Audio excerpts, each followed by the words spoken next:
the door, the subjects have started tearing off their own flesh, consuming it. The researchers are providing the medical care that's needed to save them, but in the end, the subjects, they all want to go back into that chamber. They all want more of that stimulant gas. The same thing that ruined them, turned them into these violent zombie-like creatures. They want that gas. They don't want to sleep. So the experimenters ask, why would you possibly want something that destroyed you? They say, well, I must remain awake. It's an addicting idea, the theory, the concept of what happens to humans if they don't sleep. There are content creators that have been trying to replicate that feeling. TikTok Live being one of the platforms. It's called disturbed sleep live streams. This is a whole niche of TikTok live streams. A camera is set up and it's live streaming a tiny little bunker-esque room with a tiny bed. There are neon lights typically everywhere. It's not the type of environment that you're going to catch some good quality sleep. You have the live streamer on the bed, and then there's this board behind them. And this live streamer, I mean, their eyes are closed, they're acting like nobody else is in the room with them. It feels oddly voyeuristic and illegal. The board usually says, for this donation, this will happen. So for example, for a Galaxy donation, a giant air balloon puppet, the ones you see in front of the car dealerships, will blow up, fill up the room, and start singing Baby Shark loudly at full volume. The concept is very simple. You donate money to watch the live streamer get woken up over and over and over again, not being allowed to fall asleep, never getting the sleep that they desperately claim that they want.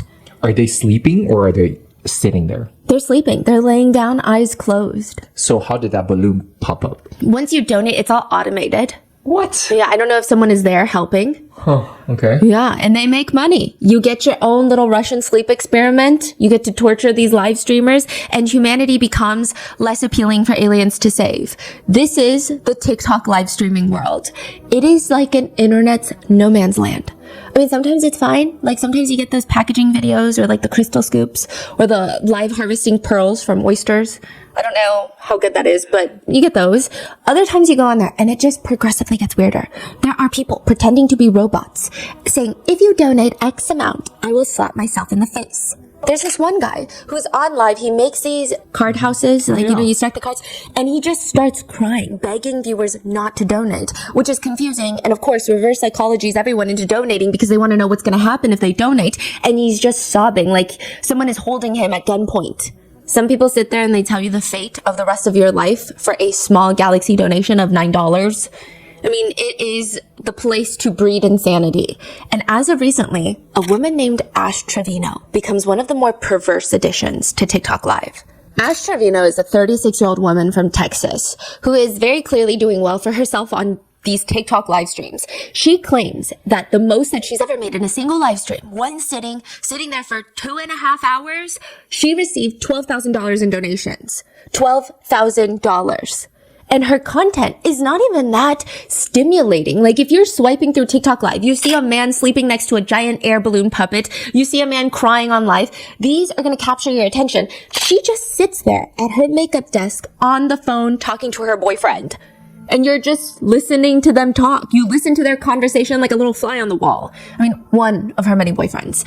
One of them is named Francisco, and the live stream is set up to face her. She's got him on speakerphone on a separate phone, and she's all giggly. She's like a little girl in love. She's 36 though, so I guess a woman in love. She puts the phone up to the live stream. 2.3K people watching you right now. Francisco, you just hear his voice. He says, I'm just saying, I'm not going to share advice. Like, if you want to take the time of your day to actually get to know me. You want to take the time of your day to actually get to know me. No, I don't need them to like you. I don't need them to like you, sir. Oh my God. Guys, he's innocent, and I don't care what y'all say, what y'all think. He's innocent, and y'all are going to see that. And when he becomes... What the comments say? And yeah, they were like, oh, he's not innocent. He's dumb, this and that. Oh, they said he's innocent, but he's in jail. Oh my God. They said, honestly, rip to those who lost their lives.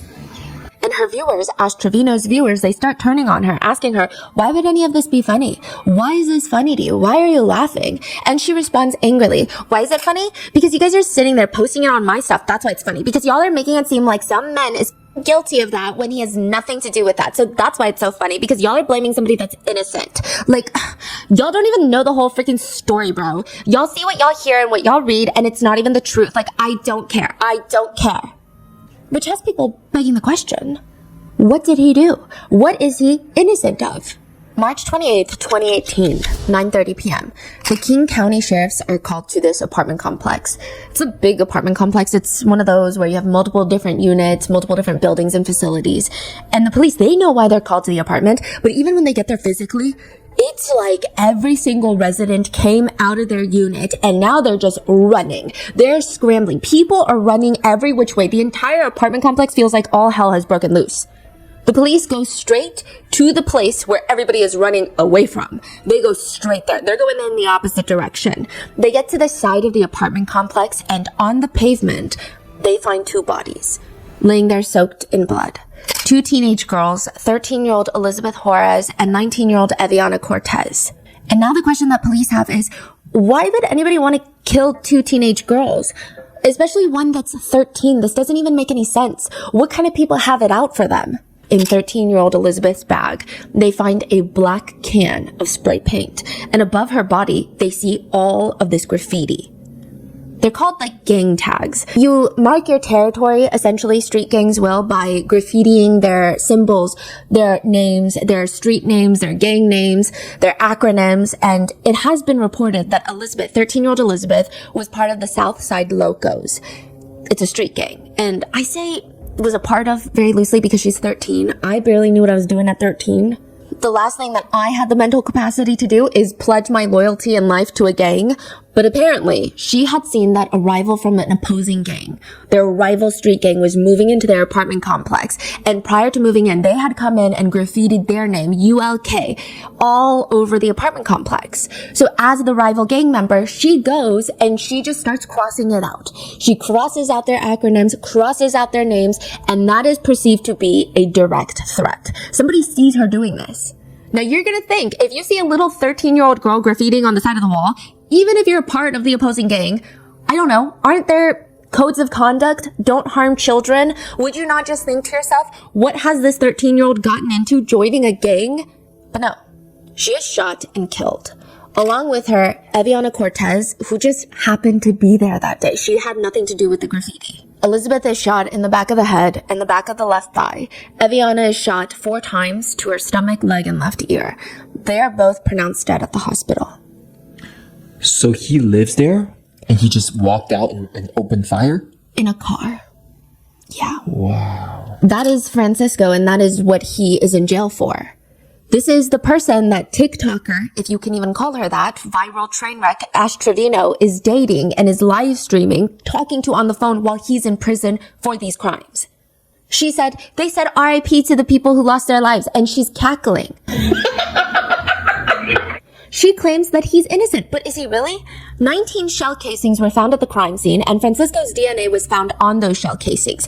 In Francisco's apartment, they find a revolver, a 9mm magazine matching the shell casings left at the crime scene. They find a laser sight for a handgun to help aim. They find loose ammo as well as writing that confirmed Francisco's gang affiliation. They find messages and photos referencing the double homicide on his phone. In one video that Francisco takes, he is at the memorial for both of his victims. This is days after the murder, allegedly saying, "Man, shows you the repercussions when you with a G-man. You already know what it is. ULK, his gang name." It is believed that he sent this video to fellow gang members on Snapchat. They also found messages from another gang member to Francisco, sending a picture of Elizabeth with the words RIP little one, to which Francisco's account responds, that bitch. 13-year-old. But another aspect to this case that makes people feel like, yeah, sure, but he's definitely guilty. He's got quite a list of crimes that he's been convicted for aside from the double homicide. Tampering with evidence. He tried to intimidate a minor to take the fall for a gun that was found in his car. He has 2 convictions for assault, one of which took place in the jail. The reason that he assaulted a fellow inmate is apparently a guy walks into the unit. Turns out he's part of the rival gang, and without any provocation, Francisco takes off his jail slippers and just starts jumping on this man, punching, kicking him, throwing him onto the ground out of nowhere. Aside from that, the 4 assault cases, the witness tampering case, Francisco is already in prison for another murder that he has been convicted of another rival gang member. So he murdered 3 people? Yes. He is connected to 3 separate murders, 4 assault cases, 1 case of tampering with a witness. The prosecutors wrote this about him. Given the defendant's brutal course of conduct and disregard for human life, the defendant clearly presents a substantial likelihood of danger to the entire community. He is in prison. But somehow, that is exactly what TikToker Ash Trevino wants in a romantic partner. She likes to date men in prison that are accused of doing heinous things and documents all of this on her TikTok live streams. Netizens are getting involved in real time to try and call the authorities to get her children taken away from her and her prison boyfriends. They want to save her kids from her. Her being Ash Trevino, the now infamous inmate hopper.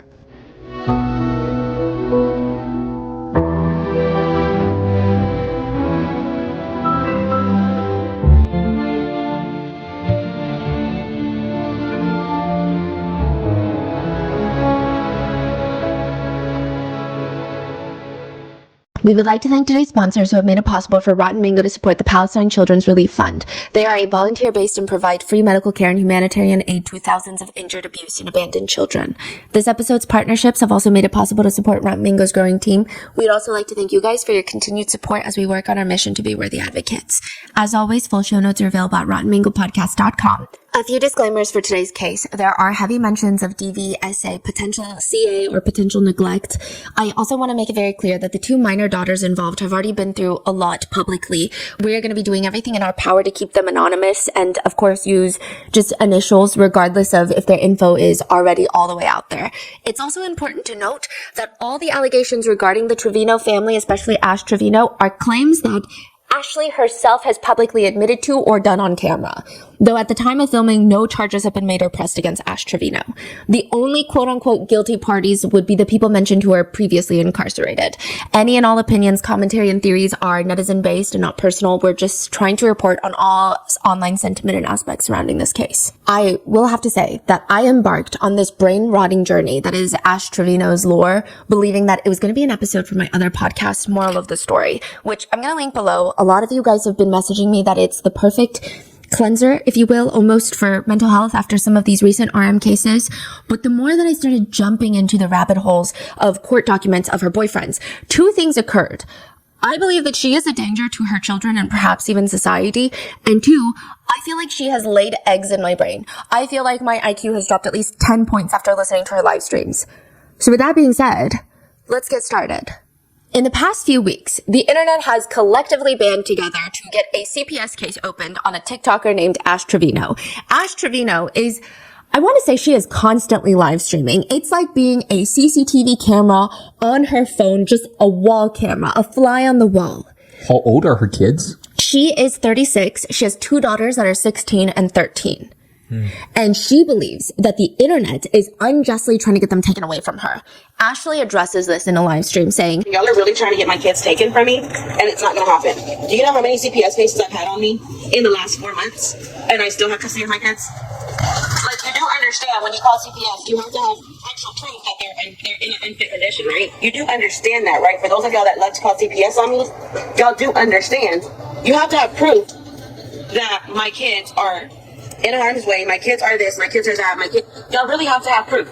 So here is the list of proof that netizens have gathered against Ash Trevino. Did she just brag about she had 20 cases Yes. on her? And nothing has happened.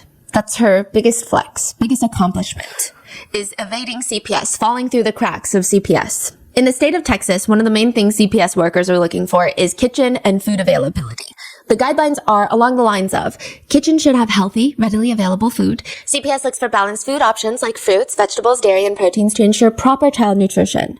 Which some netizens are pointing out that it seems like the entirety of the food consumption that Ash eats. I mean, there are fitness gurus who have done 40-minute videos on Ash Trevino's diet, just critiquing the way she eats. Her main consumption is hot Cheeto and bean dip. Bean dip, because I'm the bean dip queen. Ashley does these massive grocery hauls that netizens have been dubbing the Red 40 haul. red 40 after the chemical coloring, because she will spend nearly $800 at the grocery store and just come home with different variations of hot Cheetos and sour candies, which I will say, not having access to healthy produce or fresh food is a big problem, especially in the state of this economy. And I don't think that netizens should dictate what other people eat or don't eat. But a few things. Ashley is a mother, and it's typically a natural want for parents to want to feed their kids fresh, healthy meals that are nutritious. But if she does not have the financial resources, that's one thing. But she is spending $700, $800 on chips and snacks during these grocery hauls. There is not a fresh leaf in sight. $700? Like And she lets you know. 100 bags of chips? Yeah, she'll read you the whole receipt. She'll show you the receipt. She loves showing people how much money she spends. 738. Which naturally angers a lot of netizens. A lot of netizens feel like, if I had $800 to blow on groceries in a single trip, I would get my kids everything fresh and nutritious. I would get them so many eggs. In another live stream, her kids are talking about how they want Ashley to make food for them tomorrow. And she's shocked. She's genuinely shocked on the live stream. Oh, you want me to cook tomorrow? Mm-hmm. Both of you. She gives both of her kids a death glare. Like, they have asked her to sacrifice her life for a bag of tennis balls. Netizens point out they have never seen her daughters eat a home-cooked meal, ever. And they suspect that her two kids are probably suffering from a lack of nutrition. She also eats chips in a very interesting way, or at least a few times she has. She gets the chips in her hand, and she throws it back like she's taking a shot. And one comment reads, she's eating chips like she's taking a damn vitamin, and it's taking me out. Yeah, but I guess one could argue, at least her kids are being fed, right? I guess. The next thing CPS looks for are appropriate sleeping arrangements. This is a big one. Infants need safe cribs, free of blankets and toys. Opposite children over 6 years old should typically have separate rooms, and bunk beds must have safety railings for younger children. When Ash is doing a live stream, she's showing off her apartment. She does a quick peek into her daughter's room. They share a room, 16 and 13, and netizens are very quick to point out, wait, is that a singular air mattress on the floor for both the girls to sleep in? Just a singular air mattress in the room for both of her daughters to share. When netizens start pointing that out, Ashley states that they're not staying with her, implying it's fine because they're only here once in a while. They're staying with her parents. And again, not being able to afford proper furniture for children is not something that parents should be ashamed of. It's very difficult to provide the necessities these days. But Ashley should be ashamed. She gives her daughters an air mattress, not because of her lack of funds. It is her gross misappropriation of those funds. It's estimated that on her live streams and gifts donations alone, she brings in around $1,000 to $2,000 in a singular day. $1,000 to $2,000 a day. She says the most she's ever brought in 2.5 hours was $12,000. She's constantly on TikTok lives doing these hauls. She shows off her new shoes. She's unboxing it. They're slippers. They're house slippers. And she says, these are not Temu. Trust me, I wish they were. And she opens up her Balenciaga slipper box and she's aggressively showing the Balenciaga tag to the camera. All my name brand stuff is actually name brand. Even when she does a makeup haul, she's insufferable. She says, I only spent $395 at Ulta. I was just putting things in the bag. I wasn't even looking at the prices. I literally thought that I was going to spend $1,000, but no, I only spent like $400. She says things like, $3,000 is like dirt to me because I don't need it. It's trash, but if y'all need it, I'll throw it to you. She gets herself the newest iPhone in pink because, of course, Miss Ashley Trevino is a pretty little princess. She goes to purchase a Louis Vuitton purse, and I'm not entirely sure why she chooses this purse, but it's, quite literally a carry-on bag. She just buys a giant-sized duffel bag, but uses it as a purse. She just always has it, like, on the crook of her elbow. And she just starts carrying around a Louis Vuitton travel bag to the point where it has sparked a trend on TikTok where people say, I'm Ash Trevino and I'm showing you my outfit for the day. And they're hooking on literal suitcases to the crook of their elbows because it's just the most... Is it like a tote bag or? No, it's a duffel with the two short handles. Yeah, the Louis Vuitton duffel. Actual duffel bag. Yes, an actual duffel bag. It's like the size of her. She said she paid $3,000. I guess she paid that much to look ridiculous. There's also a clip of her where she's seen out shopping and she has this little Louis Vuitton bag. And it's not a purse, it's the actual shopping bag, indicating that she just got out of the store. And when she sees somebody recording her, she places it straight in front of her and starts swinging it around. It is the strangest thing. She says, I kid you not, I already bought 2 Louis purses over $6,000 within a month, couple weeks. Sunglasses from Louis, my apartment. I'm telling you, it's good money. She's talking about TikTok lives.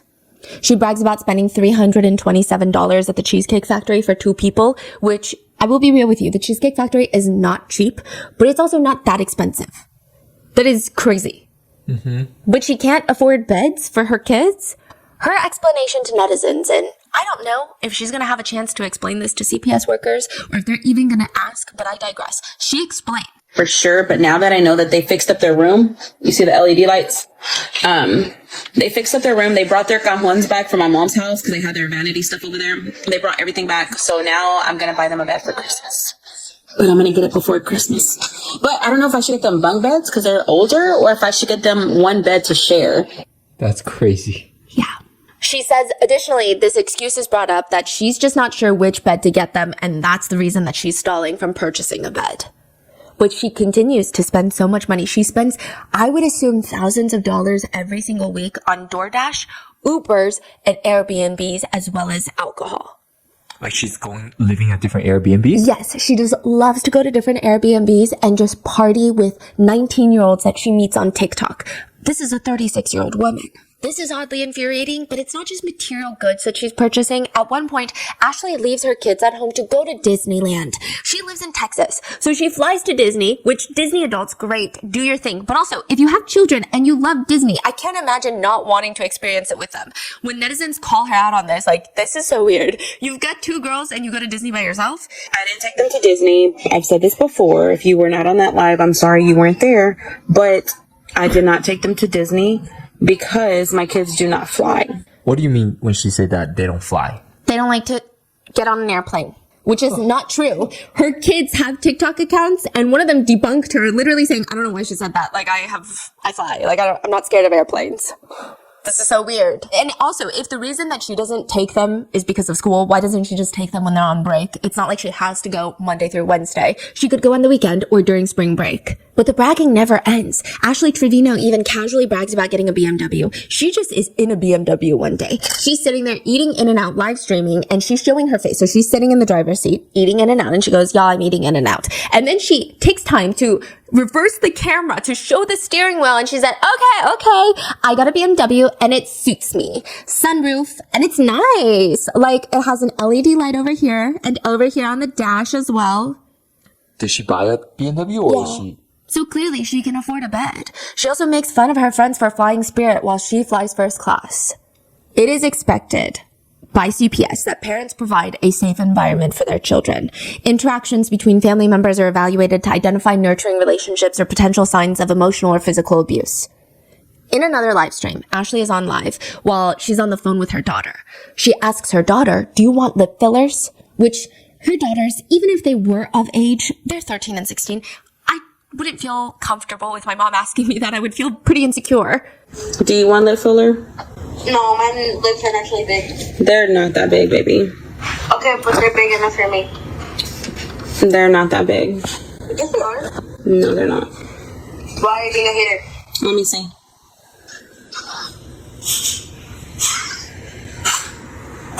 They look like the same size as yours. No, they don't. Oh, yes, they do. And no, they don't. She's FaceTiming her daughter and smirking on the camera at her own daughter's lips, and she's scoffing. In a separate live stream, she's on FaceTime again with her daughter, and her daughter says, my nose is so perfect. This is a little taken out of context, and I'll explain, but it has gone viral. Yeah, my nose is so perfect. No, your nose is not perfect. Your nose ain't either. Bye. Now, to be fair, this is because her daughter did get a nose piercing, and this is the FaceTime where she reveals it to her mom. So she does have some right, I guess, to be angry, but not really, because she's not mothering them well anyway, regardless. But netizens don't think that makes this any better. This is the same woman that on live stream, she called her own 2 daughters slurs while laughing. Such as? Slurs targeted towards the Mexican community. In another clip, she's talking to her kids and they're arguing. I have an A+ in every class. No, you don't. No, you don't. No, you're not. You're not. You're probably barely going to pass anyway, literally. To which comments read, who needs enemies when you have a mom like Ash Trevino? But it's not even just the emotional abuse, because there are so many different pillars on how you take care of children. You can't even just physically provide the necessities. You have to emotionally be there and physically be there for them. Her younger daughter, E, has to go to the hospital one day. They already made it back home. She's on live stream. And Ashley, instead of taking her, jumps on another TikTok live and says, guys, this is my sickly baby. That's the one that I have to go take to the hospital and go get tested in a couple weeks. I'm not going to explain nothing else because she doesn't want me to. Mere minutes later, I don't even think 10 minutes have passed. She says, if y'all want me to tell you about my baby girl's health, go ahead and send the galaxies. Galaxies being $15 donations on TikTok because there's tiers to the donations. If y'all want me to tell y'all about my baby girl's health, go ahead and send the galaxies. She's willing to sell her daughter's medical history for the highest bidder. In another moment that might end up in a CPS file somewhere, Ashley's live streaming. She's walking into her room dancing to her song called Nunu. We're going to get into that. One of her daughters is throwing up in the hallway. She tells her mom, Mom, I just threw up. You just threw up? Why? You're lying. She turns around and keeps dancing. Mom, I threw up. Why are you dancing? She's dancing? Yes. Alexa, stop. Bro, I was jamming to Lulu. Netizens are commenting, the fact that her first instinct is to accuse her of lying? She treats her daughters like they're just roommates in their own home, like there's no relationship between them. For Thanksgiving, for example, Ashley drives her kids. The netizens are compiling on Reddit all the things that they want to send to CPS. They're like mass reporting her to CPS. For Thanksgiving, Ashley drives her kids 8 hours to El Paso, Texas, where she's going to stay with who she calls her tia.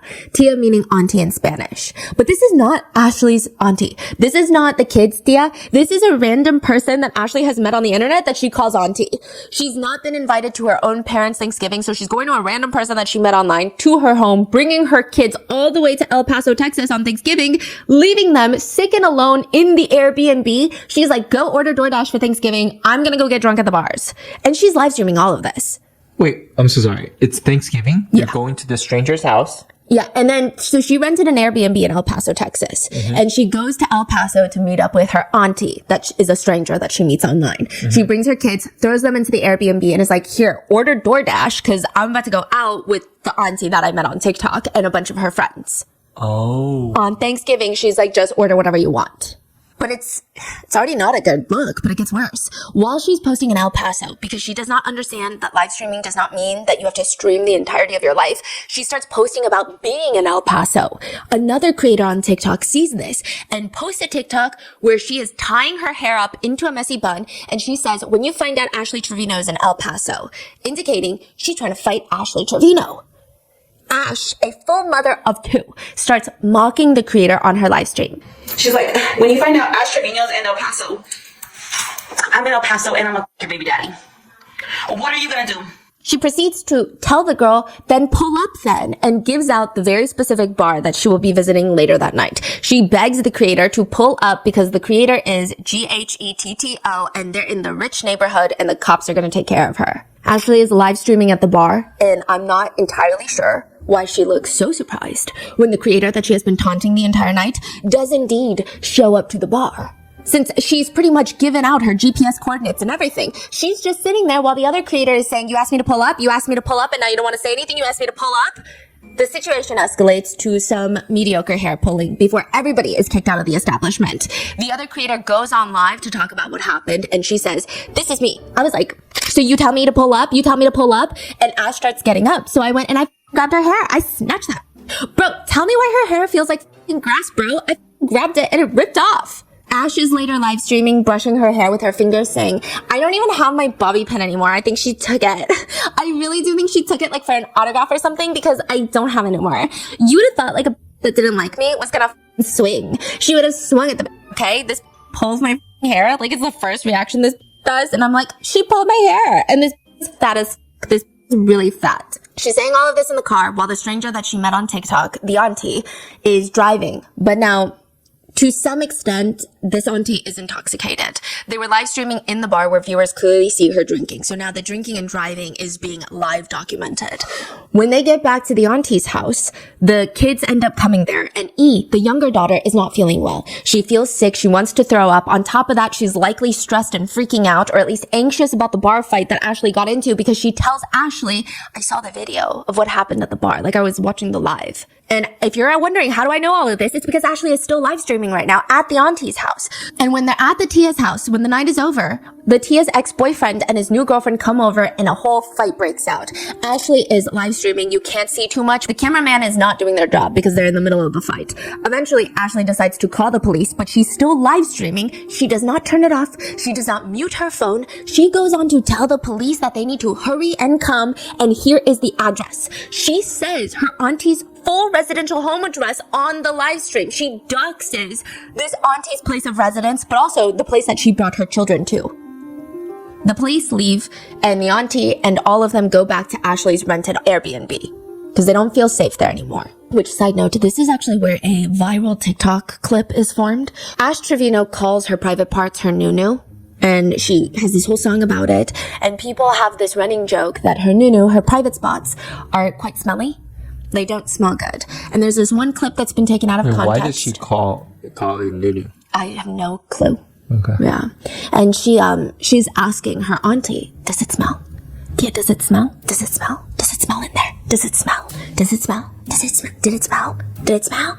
And she's asking her like 10 times while she's on live stream. Did it smell? Did it smell? The context of this is she was vaping in the bathroom and she didn't want her kids to know that she was vaping in the bathroom, but that doesn't even make sense because they're in a different live. She was caught giving her kids her vape to use. What? So I don't know why she's asking if it smelled, if she was insinuating something else and then was trying to cover it up with this whole vape story, but it's become this whole internet meme with a life of its own of, did it smell? Did it smell? Did it smell? No, but did it smell?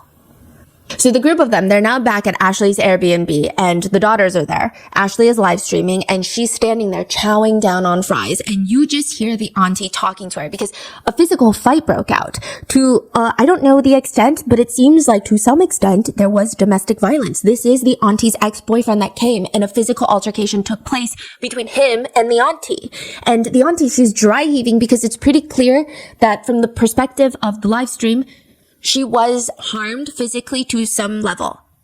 She tells Ashley, I don't know how much abuse I told you about, but I never told my daughter about it. It is so ridiculous because Ashley continues chowing down on the fries that someone even comments, and back to the food we go.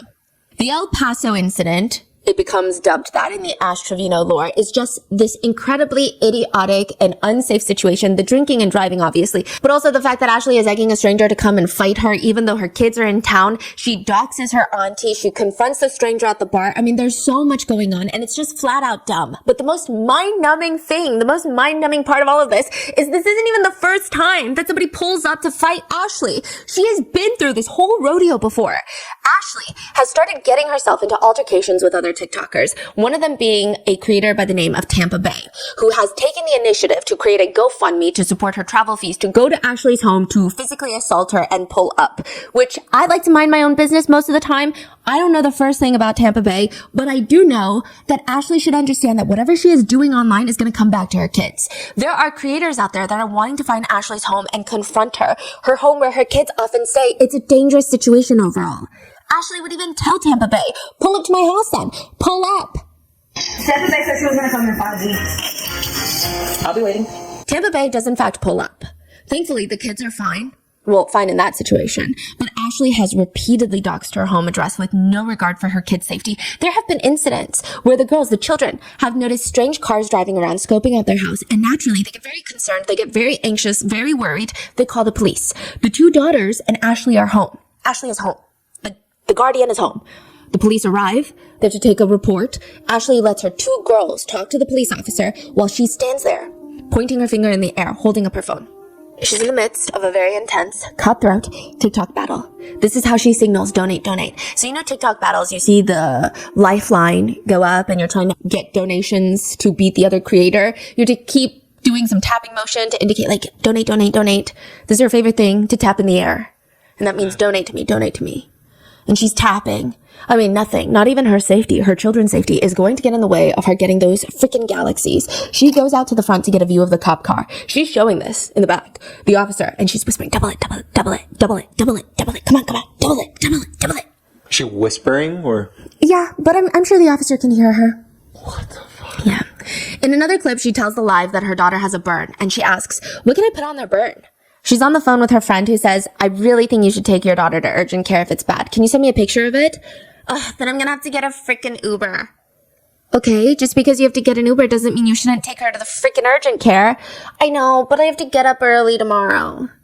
So now she is physically neglecting her children as well. But it does get worse. When one is watching an Ash Trevino live stream, there's always one thing that gets brought up, used, seen, just peeking from the side somewhere like a little stalker, and it's her adult device. Specifically one that is shaped like a rose. I'm just going to call it the rose, the haunted rose. And when she is confronted with the fact that she just has him laying it around in a home where she has a 13 and 16-year-old daughter, I mean, why? Why not put it in a drawer like a normal person?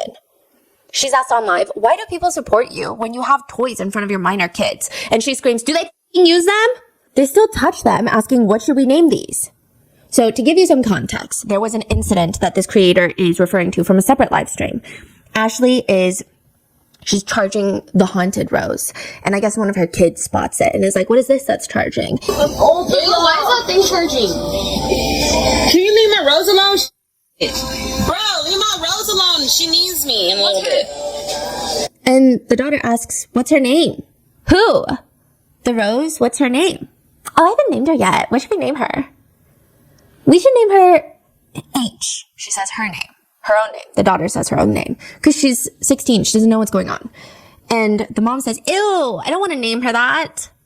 Ashley just has this strange belief that is so untethered from reality that if she says something during a live stream, it just goes floating into the ether. It can never be used against her. She admits to her viewers on live that she used to have this crazy animosity towards her eldest daughter. She says she didn't even like the fact that her children's father always paid more attention to their daughter than to her. That is wild. Because it's a little child that needs a lot of attention and care to fully develop into a functioning human being, and that is the responsibility of both parents. But to Ashley, this is rather unacceptable. One of the 7 deadly sins, if you ask her. She claims that she would get so upset that she would grab her daughter H by the hair and yank her to the ground. And she's saying all of this proudly. Haley literally has been through, like, the bottom of her life. Like, I'm telling you, whenever we lived with her dad, I used to pull her by the hair because I was so mad at her. Like, I feel like he loved her more than he loved me. And so, like, I took my anger out on her. And she doesn't even, like, hate me for that. Like, she doesn't even remember that. Netizens are threatening, if not already dialing CPS on Ashley for that clip alone. They're commenting about how crazy this is that she's jealous of her own child. Ashley decides to then further address this situation on a separate live stream, clarifying. By the way, she's doing her makeup while clarifying this very serious allegation, and the beauty blender she is using is the biggest makeup sponge I've ever seen with my own 2 eyes. It's the size of a dish sponge. But that's neither here nor there. She continues, she states, was I hit as a kid? Yes. I was always hit as a kid. That's why I wouldn't hit my kids. I never abused my daughter, you guys. What I said was I would get mad at her. Yes, I would. I pulled her hair. Yeah, but I never abused her. I never hit my kids, you guys. That's one thing y'all need to understand. The only reason that I pulled her hair was because she ran from me and I tried to grab her, and instead I grabbed her hair. I never abused my kids. I never hit my kids. If you ask my kids if I hit them, I don't hit them. That's why they don't listen to me. And this was when she was little. This was a long time ago. I don't care. Y'all can sit there and call me an abuser, call me what you want, but at the end of the day, my kids know I never abuse them. They never have bruises on them. If anything, I bribe my kids with money. But then on a separate live stream, she'll also admit that she almost went to jail. She says, how did the glass break? So I'm deducing that there was some broken glass and everybody was asking her about it. She said, I threw the glass. I broke my phone too. My phone's broke right now. 2 days ago, me and my daughter got into it and she threw a chair at me and my leg is bruised. She put her hands on me and I already told her, stop putting your hands on me, bro. This is not the first time she's done that. We can somewhat decipher that she threw her phone and some sort of glass object. And she does even more alarming stuff. These are all the things that people are trying to report to CPS. Ashley is on the phone with a romantic interest of hers. He's on speakerphone, and Ashley has her daughter right next to her. The guy asks her, Hey, can I ask you a question? Can I take it to my crib? Sure, go ahead. Just don't fucking take advantage of my daughter. Wait, what you said? Just don't make me a grandma. What? yeah, exactly. Okay. It just reminds me very much of Jennifer Soto. Yeah. Why are you even saying that? Why are you bringing up Woody Allen right now? Yeah. Later on the live stream, she says, it's like one of my kids.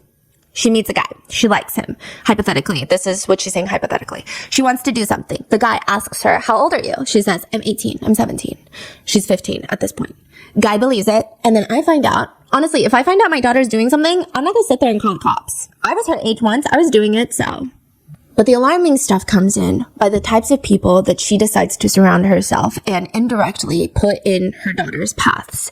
She goes on a live stream to talk about writing to Chris Watts, the infamous killer who killed his wife and his 2 kids. Her friend tells her that he's evil, that he killed his wife and kids. And Ashley responds, well, maybe he killed his wife because he's not happy. Here we go. And said that the episode on Chris Watts on some sort of crime show made her fall asleep. What does that imply? Like, It is just rude. What do you mean? 3 people lost their lives and you're falling asleep on the couch? Just turn it off. Why are you saying this? What's happening right now?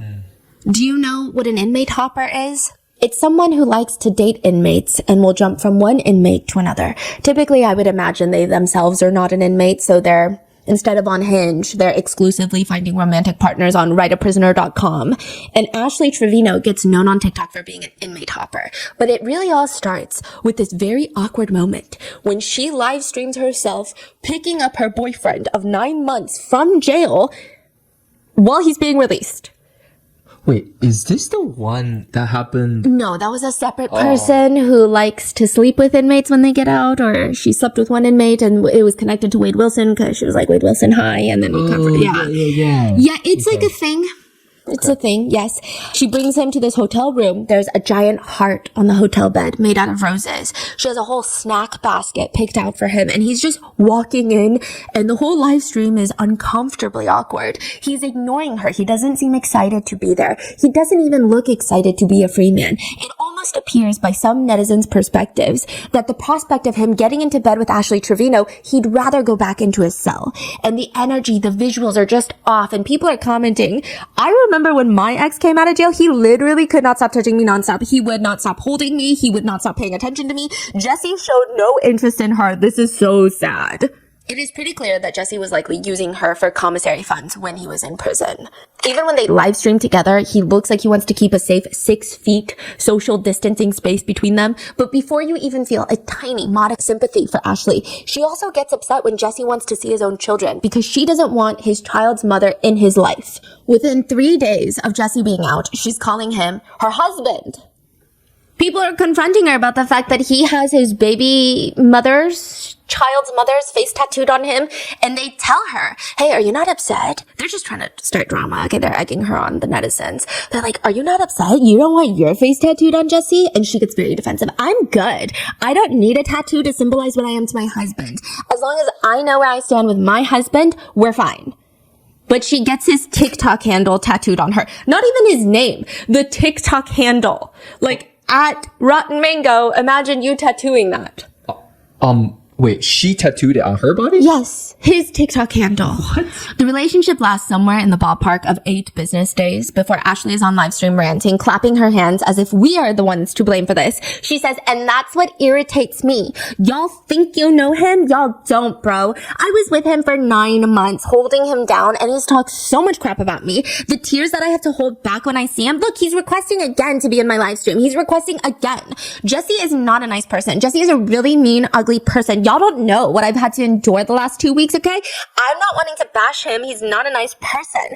Jesse let all these females make him feel like he was just the luckiest man out there. He was just using me for clout because without Ashley, Jesse is not nothing. Without Ashley, there is no Jesse. I made Jesse. She's 36. Later in a video, she responds, why did you guys break up? So she's like reading the comments. Why did you guys break up? Because of social media. A lot of females were in his inbox. I just didn't have the trust. I would tell him I wish he was back in prison because I trusted him in prison because nobody knew who he was. Nobody was writing to him. He wasn't calling them. You know, when he came out, I let him have social media. I gave him a little cheap phone. I told him, make a TikTok. I said, make a TikTok, babe. And that was my biggest mistake, was to let him get involved in the social media life. How many followers does she have? It's hard to say because she keeps getting her accounts deleted. Really? Yeah, I think she's like on her 6th account. Because of like... Yeah. I mean, because she'll people just... report her and... Yeah, and then she'll just completely flash her entire bare chest on a live stream on TikTok. Huh. There are also some very strange moments in this whole relationship saga with Jessie, Ashley goes on live where her daughters are her moderators. I don't know if they were her moderators for every single live, but the fact that they are her moderators and they have frequently said like, Mom, don't do this. Mom, don't say this. They'll come into the room sometimes while she's live streaming to say, stop doing this. So it's pretty clear that they know what she's doing on live. They're watching. She states, to be honest, you guys, it's just going to give Jessie more clout. Just kidding. He has an 8-inch.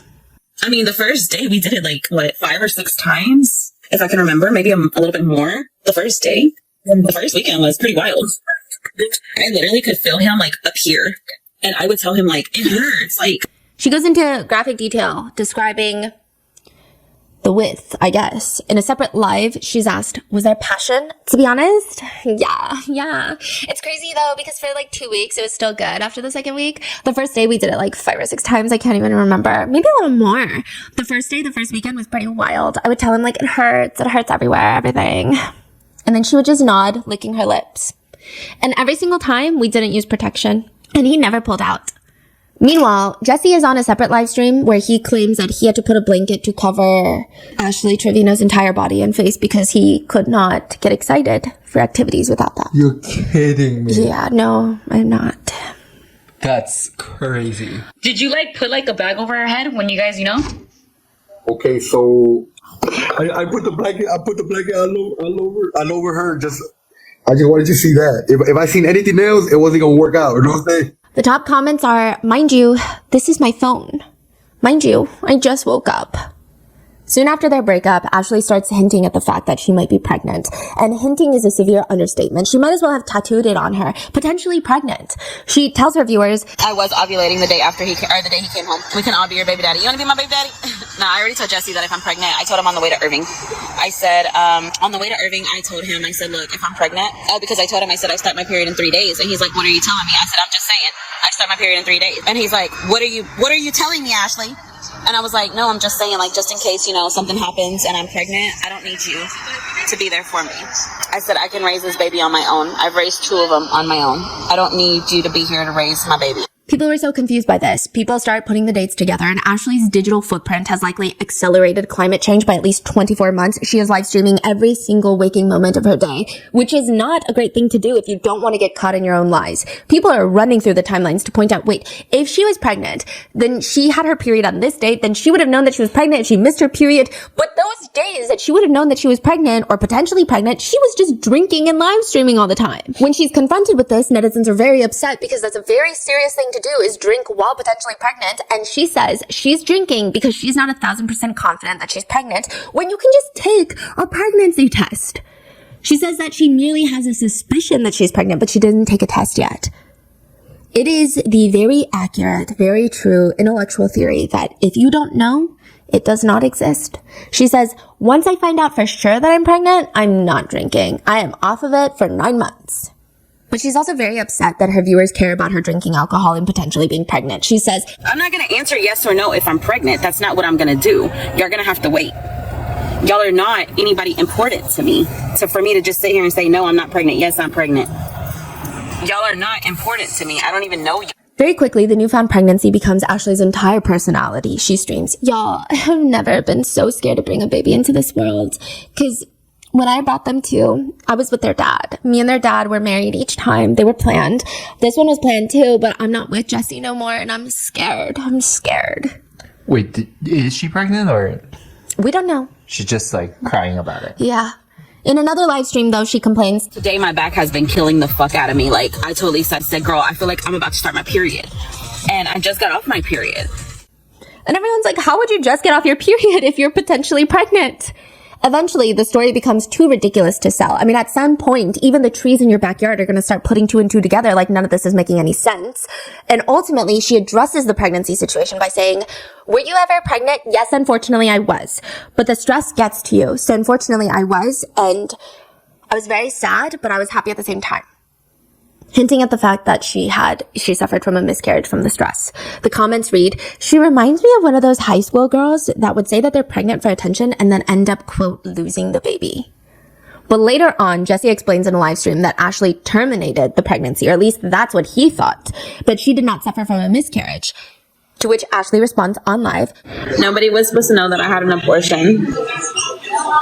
And he literally just told everybody that I had an abortion. But I had an abortion because I didn't want to have his baby.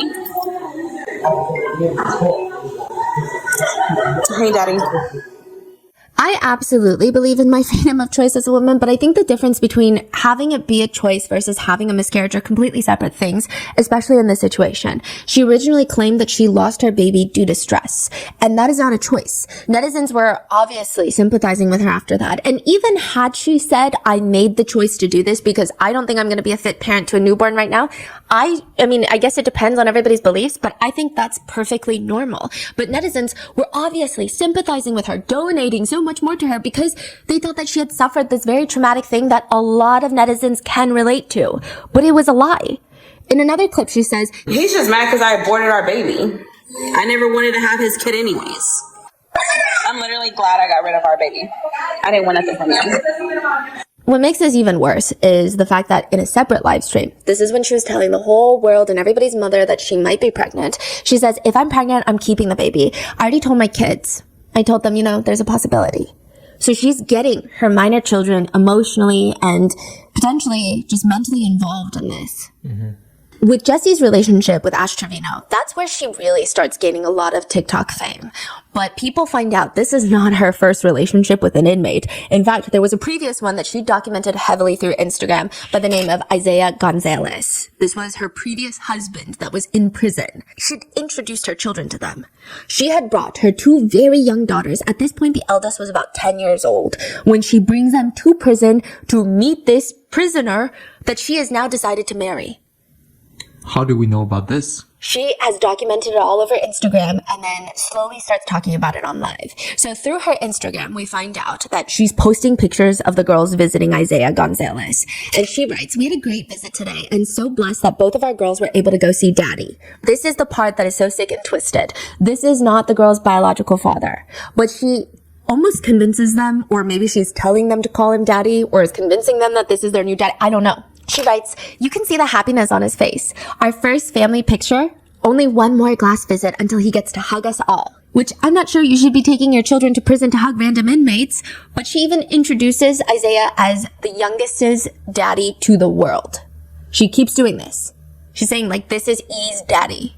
But he's not. He's not biologically her dad. He's not her dad anything. She posts more pictures of them meeting in prison. They're holding up hand hearts. She's hashtagging it Going Gonzalez because she's trying to marry him and his last name is Gonzalez. And ma'am, this is not a reality show. She'll hashtag Love on Lockdown. My heart is in Iowa Park, which is where his prison is located. But should her heart not be at home with her own two children? She posts another one where Isaiah is holding E, her youngest daughter, in his arms, physically, during visitation. She captions it, today we had the best visit with my husband and her daddy. It's always hard leaving him behind. Again, this is not E's biological father, let alone her dad. This is just some random inmate. Love all the time we get with him and his smile says it all. Just a daddy and his baby girl. It's sad when she runs back for one more hug before we leave, but their bond is unbreakable.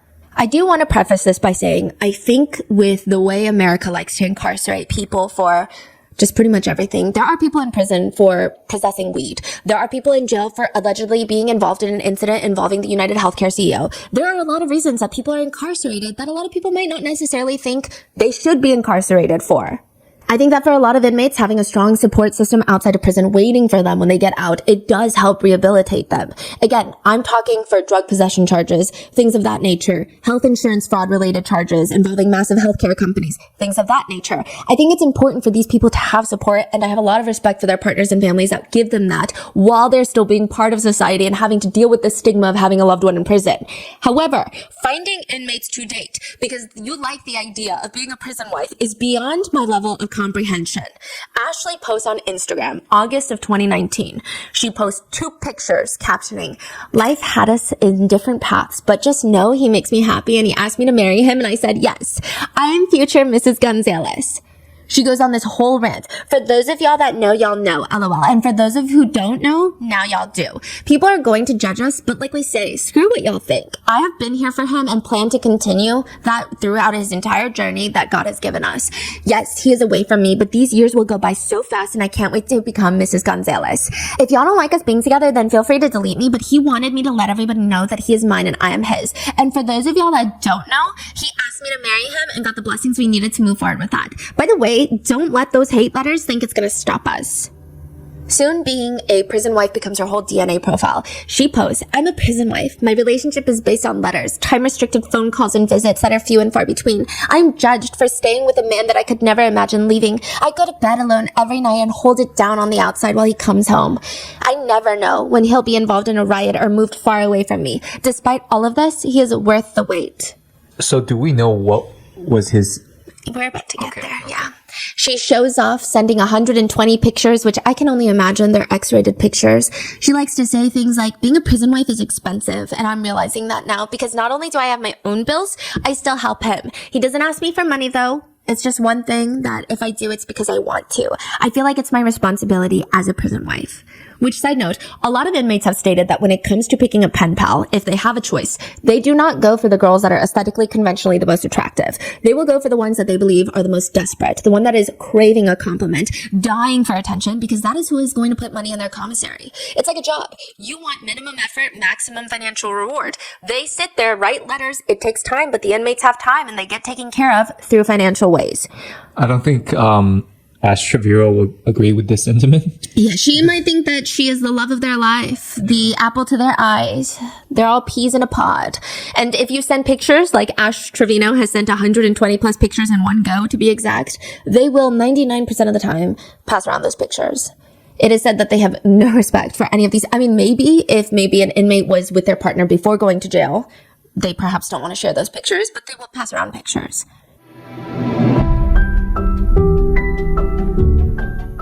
Having an amazing product or service is a massive part about owning a business. I stalk some of your Instagrams and you guys have such artistic abilities. And I know that a lot of you guys write about starting your own shop, but it's often the business behind the business that makes all the difference.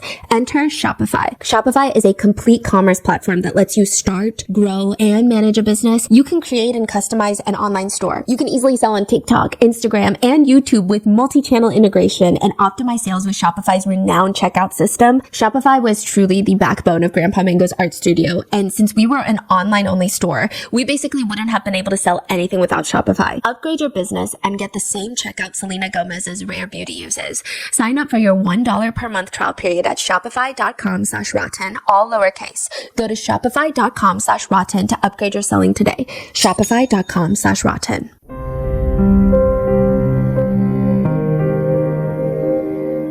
But Ashley is in love. She posts wedding pictures with Isaiah Gonzalez, which are just pictures by herself, holding his picture because he's incarcerated. They're not going to let him out and take furlough to take wedding pics. So it's just her in the middle of the road, a literal road, wearing a black dress and a white flower crown, writing, there is going to be a long road ahead of us in this journey, but with God, we will get through it. Right here in these pics, I'm walking that road alone. Hence why she's on the road. And to give her some credit, the road is empty. I'm walking that road alone, but even though he wasn't there physically, he's still here with me in this pic. This life isn't for everyone, but it is for me. Hashtag Mrs. Gonzalez. Hashtag my life is behind those walls. This is where things start to escalate. On a live stream, Ashley is telling the story of how she first met Isaiah because people start bringing it up. They're like, okay, so Jesse was not your first prison boyfriend, your first inmate boyfriend. So who is Isaiah that we found on your Instagram? And she says, well, everyone's wondering why this has happened. Oh, by the way, it is speculated that for all of her prison boyfriends, she's met some of them through Write a Prisoner, websites where you can see pictures of prisoners and decide if you want to be their pen pal or not. But those who know how the prison system works, they speculate that she is pretty well known in certain prisons, that she will talk to an inmate. They will recommend her to other fellow inmates. They'll say, hey, talk to this girl because she's going to put some money in your commissary. And she, for the lack of better phrasing, gets passed around. As in her number and contact information gets passed around to other inmates. But with Isaiah, she says, I actually knew him before he went to prison. She says, my prison life started in 2019. I reconnected with an old childhood friend, okay? She says, okay, a lot. she also says just kidding a lot when she's definitely not just kidding. So, my prison life started in 2019. I reconnected with an old childhood friend, okay? Yes, I am 6 years older than this man. He is still currently serving time in TDC. So we reconnected back in March of 2019. We wrote snail mail letters up until August 2019. Then I set the phone up for this man. On our first phone call, he asked me to marry him. I liked him, so I said yes, and I've known him for years. So after 10 years of not seeing each other, he puts me on his visitation list. I come to go visit him. I drive almost 3 hours, and then we start the marriage process. We get married in November of 2019. But mind you, I was visiting this man every weekend up until 2020, then COVID hits. And they shut visits down completely in March. I knew him since since he was 11. I knew him since he was 11 and I was like 15 or 16, maybe younger, because I was like 15. So he had to have been like 9 when I first met him. They used to go to our church. So I remember telling his mom, because I always thought he was a cute little boy, but I was older and I was already dating the kid's dad, so I couldn't be with him, Wait, she said I was dating the kid's dad? Yeah, they were high school sweethearts. So she was dating someone age appropriate because she's 15. He was like 15, I think. He was around the same age as her. And she was interested in a 9-year-old boy. Oh. Yeah, which is very alarming. Wait, I'm so sorry. What does dad? Someone's dad mean? The kid's dad. So she has 2 daughters. Their biological father is her high school sweetheart. Got it. That she started dating when she was 15. But she's saying, when I was 15, I was dating the kid's father. My kid's father, not his dad. But he was 9. And I couldn't be with him, And she says, once I got married, I used to always tell his mom. She used to tell Isaiah's mom, because he grew up quick. I would tell his mom, like, I'm going to be your daughter-in-law one day. I'm going to be your daughter-in-law one day. And she's like, no, you're not. My son is too young for you. And then in 2019, I reconnected with her son. In prison. Yeah. Which is incredibly creepy, but she clarifies, okay, Isaiah was a minor when we first met, but I didn't date him when he was a minor. I'm not sure how she thought that sentence would help her case. Nevertheless, she gets 3 tattoos of Isaiah on her. One of their wedding date on her finger, Isaiah on one wrist, Gonzalez on the other wrist, and these tattoos are huge. It would be more inconspicuous for her to wear 5 Apple Watches on one hand. It's that aggressively noticeable. Like on top or bottom? On top, and it's just like massive cursive. The whole wrist. And within 5 months, she announces her divorce. But one thing that has always gotten to people is that Ashley explains that Isaiah went into prison at 15 and he won't be eligible for parole until 2032. And if he doesn't get parole, he's not going to be released until 2055. So people are like, that's a very long time for a 15-year-old to get sentenced. 40 years for a 15-year-old to get sentenced. Whatever he did must be really bad because he was 15. So they start looking into his criminal history. 1 count of aggravated robbery, 1 count arson, and 1 count of murder. Sentenced to 45 years in prison. When Isaiah was 15 years old, he was involved in a very, very well, meticulously planned robbery that ends in a man's murder. His friend Ruben was working at an Exxon gas station when Muhammad, his boss, decides he's going to go make a night bank deposit. He's going to take cash from the gas station and deposit it at the bank. Ruben texts his friends, 2 other people and Isaiah, so 3 people. They're in a car waiting for Muhammad. They catch him on the road and they stop him. They rob him of all his cash. They know exactly which route he takes, which bank he was going to, how much he has. This is all a very well thought out plan, meticulously done. They pull up to stop him and one of the friends ends up shooting him. They kill him. They drag his body into the woods. They set Muhammad's car on fire and they leave. Eric is the one who fired the shots. He takes $4,000. Isaiah takes home $1,000 from this robbery. And they promptly spend it on whilst bragging to everybody about killing Muhammad. Muhammad has a wife and 7 kids. He has 6 daughters and a son. But sure, I guess that's hilarious. How is that hilarious? Why would it be hilarious? They're laughing to everyone they know. They just think it's so funny. He was sentenced to 45 years in prison in 2011. Sure, he was 15. But we all knew better at 15. This is not a situation where I don't think anyone can confidently say he was so young. He didn't know what he was doing. Unless you're Ashley Trevino. But Ashley is posting on Instagram a word vomit collage. Second look Saturday. Meet Isaiah. He was given a 45-year sentence at 16 years old. Over the past 10 years, he earned his GED, OSHA, Electrical Level 1, Construction Craft Skills, Construction Site Safety Corps, all level certifications. In that period, he has also gotten married and become a wonderful stepdad to 2 beautiful daughters. He loves spending every weekend with his family during visitation at the All Red unit. He is involved in working as a supply clerk. Isaiah is also a talented artist who wants to continue his craft by opening up his own business once he returns to the free world. Isaiah plans on pursuing additional collegiate degrees. Isaiah believes that God will bring him home sooner than his release date. Isaiah is ready for the day when he can be given a second look. She posts, so blessed my husband was chosen to be the second look person today. Let's pray we can bring him home soon. I will continue to do what's needed for him as a wife and will always be his voice. Love my husband so much. Hashtag let's bring him home. Hashtag proud prison wife. Hashtag my husband's biggest supporter. He's a killer.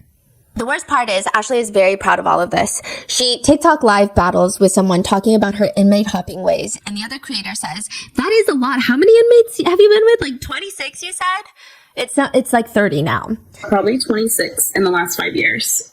That is a lot. And she's nodding and smiling like it's something that everyone should do.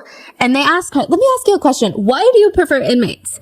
I prefer inmates because I feel like if you're gonna get hurt, it's better to get hurt while they're incarcerated than out here in the free world. Because like I just said earlier, my ex Jesse, when he actually left and we broke up, that one hurt. I still feel hurt to this day. She likes the fact that they have no options. Yeah. In another creator battle, she straight up asks the other creator, you haven't heard Ashley the inmate hopper? I actually married someone who was incarcerated in 2019. We actually knew each other from out here though, and he's actually younger than me. So we reconnected. I became his prison wife, and that's where I met a lot of people that I talk to still. And it just went from there. When we separated, I went with another one and it just went on. Okay, let me ask you, have you ever been with somebody that's not incarcerated? Besides the father to your children, which they're broken up, clearly. And she's shaking her head no.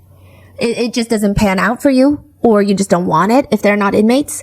So my actual last relationship out here in the free world was in 2018, and we lived together and everything. And then I started getting inmates, and I've had like guys here and there in between, but I don't know. To say my last relationship out here in the free world is already such a wild sentence to utter.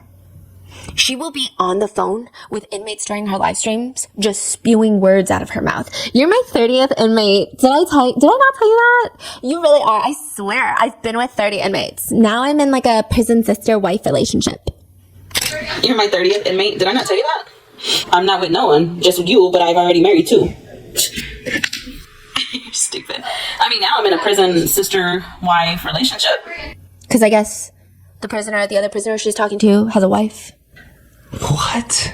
She will call them? The conversation is like brief, I'm assuming? 'Cause they can't talk all day long, right? No, but sometimes it's not brief. It's not like 5 minutes. It's like 10, 15, sometimes more. And this is highly not allowed by most prison facility standards. You cannot be live streaming a prisoner's calls like that. You have to get proper permission. Right. And she's just doing it. Wow. Yeah.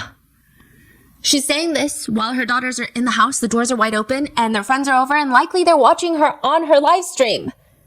Yeah. Sometimes if the prisoners don't do as she says, she'll get very aggressive with them. It's okay, because I got other options. I'm going to tell Lexi to send me somebody else anyways. You were the wrong option. You ain't nothing. Remember, you're incarcerated. That's crazy. Who's Lexi? It's a friend that knows a lot of inmates. She says that she will be open and fine with dating an inmate that has charges of SA on a child. That's fine for her. She says she will date a PEDO. Yeah, a PDF file, I guess is how everyone is referencing it.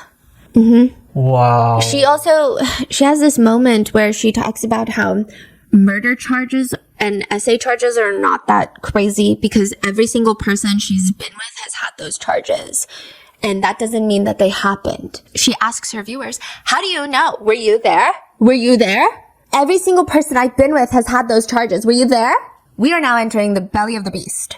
So let's go through and recap all of her relationships. Her very first relationship, or her very first prominent relationship, she marries her high school sweetheart. She has 2 children with him, the 2 daughters that are now 15 and 13. They end up divorcing when their kids are 6 and 3 years old. This is in 2015. They've been together for about a decade, and suddenly Ashley is posting onto Instagram. OMG, found this pic from prom of 2006. My high school sweetheart, but now soon to be ex-husband. I will always care about him, and he don't even know that. Hashtag prom 06. Hashtag my junior year, his senior year. Hashtag I know, get out of my feelings. Hashtag he done moved on. Which implies that perhaps they're getting a divorce, and that perhaps hashtag he done moved on is oddly specific and pretty indicative that maybe he cheated on her or left her or didn't want anything to do with her anymore. Even later when the divorce is finalized, she posts a pouty selfie writing, "This was my last pic of me being his insert last name. LOL. My divorce was finally finalized after 9 years of marriage and 2 years of separation. Hashtag divorce final. Hashtag goodbye. Hashtag hello Garcia." I guess her original maiden name. Hashtag bittersweet moment. But the reason that the 2 get divorced is because that she cheats on him, allegedly, with a man in prison. So, I will say that it seems the children's father is the only redeeming man in this story, at least as of right now. After the divorce, he focuses on his career, is able to remarry, purchase a home, while supporting the children financially by paying Ashley child support every month. It's said that he was also very involved in the girls' lives up until about a few years ago, and it appears that he couldn't see the girls as much, not by his own choice, but it seems perhaps Ashley was making it very difficult for him. 2 years ago, in 2023, the children's father ends up passing away from leukemia, and Ashley does everything in her power to gain sympathy from this. This must be traumatic for her. She's known and been in this relationship with this man for the greater part of her young adult life. They were high school sweethearts. But now she does have 2 children. They don't have their father anymore. It's really up to her to be a supportive mother so that they can grieve. It's very hard to take her emotions seriously when she tries so hard to make it about herself. She states that she's not going to his funeral, but it's speculated that it's because she wasn't welcome there. She tries to make it seem like she's just emotionally not able to. She tells everybody that she might take a mental health break and she will be back. When she'll be back is unclear. May it be sooner, may it be later, maybe it be never, right? Well, she does come back the very next day. Because galaxies don't just send themselves into the ether. She does not, however, pass up the chance to not make this all about her. She says things like, "That could have been me." He didn't have to go. He wasn't doing anything. He didn't have to die. That could have been me. I don't know how that applies. He did pass from leukemia. I'm not sure why she's even saying stuff like this, but it wasn't. And I feel that for my baby so much. I really do. And again, this is after her kids have asked her repeatedly to not talk about their father on live because they're grieving. They don't want to hear this. They don't want this business out there. It breaks my heart when my babies just say, "I wish my dad was here. I wish my dad was here." Thank you for the hand heart. Because she gets a donation. Everything does happen for a reason. So she's reading someone's comment that says everything happens for a reason. Everything does happen for a reason. I'm a firm believer in that. This is a pretty niche pet peeve of mine that I don't even know if I should be saying, but when someone passes away and people try to tell each other everything happens for a reason, I do understand the intention behind it, and in certain situations, maybe it's acceptable, but it's this weird feeling of this person's death is to further the plot for everybody else type of energy. What do you mean everything happens for a reason? It's just kind of... I don't find it to be the most sensitive thing to say when someone has a passing in their life, especially the way Ashley says it. She says, "Everything happens for a reason. Everything does happen for a reason." I'm a firm believer in that. Firm believer. And that's why I'm saying maybe it took this tragedy for me to open my eyes up and to see what the pain my babies would feel. Not only with one parent gone, but with 2. no, someone did not pass away from leukemia for your character development. That's not even a coherent sentence, Ashley. But she tries further to make this about her, and I genuinely think that she thinks that this man's death is just part of her character development, character arc, and she has no character arc. It is just a perpetual decline. Nevertheless, she says, whilst kind of creepily smiling, "The other day, I tried to leave because I got mad, and H, my daughter, runs after me, and she sits in my car and she's like, 'You're not going nowhere unless I go with you. I already lost my dad. I'm not losing you, Mom.'" You guys, my babies are going through it. Like, they are so scared. She's like, "I'm not losing you. I've already lost my dad, Mom." It's just opened up my eyes now that them little girls need me. But then to make matters worse, while everybody is attending the funeral that she was not invited to, probably because of who she is as a person and the things that she says and how she treats her kids and probably how she treated her late husband, she is on live streaming dancing to songs that have lyrics like baby daddy, while his funeral is happening. Ashley then goes on to state that she's been with 30 different inmates. So these are a few notable relationships that she has been in. In no particular order, you have Isaiah, the one that was convicted of murder of Muhammad, the manager of the gas station and father of 7 kids. Ashley brings her kids to see him. She convinces them, at least briefly, to call him daddy for whatever reason. Those two, they end up breaking up. Things don't go well. She starts posting on Instagram. I have went to visit for 20 weekends straight, not missing one since I got on the visitation list since August 24, 2019. But this weekend, I'm not going to because I chose not to. Some things change, and I honestly don't know if we'll come back from this. It's hard when you're not at fault, but I'm going to do and continue to do what's needed for me and be the best mom I can for my girls.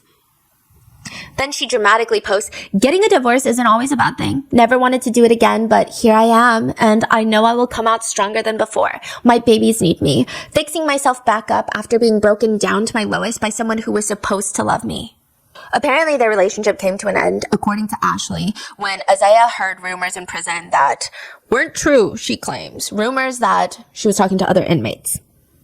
When they were briefly on a break, he asked her, promise me if we break up, which, where are your priorities, you weirdo? He says, promise me if we break up, you'll never be with another incarcerated guy. Her next prison boyfriend is Noe Trevino. Noe was arrested in 2015 for stabbing a man outside of a nightclub. They get married in 2022. She's still married to him because she doesn't want to pay a $400-something fee to finalize their divorce. Noe is the one that initiated the divorce from behind prison walls, and she's been married this whole time. That she's been dating everybody else, calling people her husband, and that's where she gets the last name, Trevino. That is crazy. So right now she's married. Yes, to Noe Trevino, another murderer. Her daughter H says the guy is awful. She knows this because Ashley took them, her kids, to see the man in prison.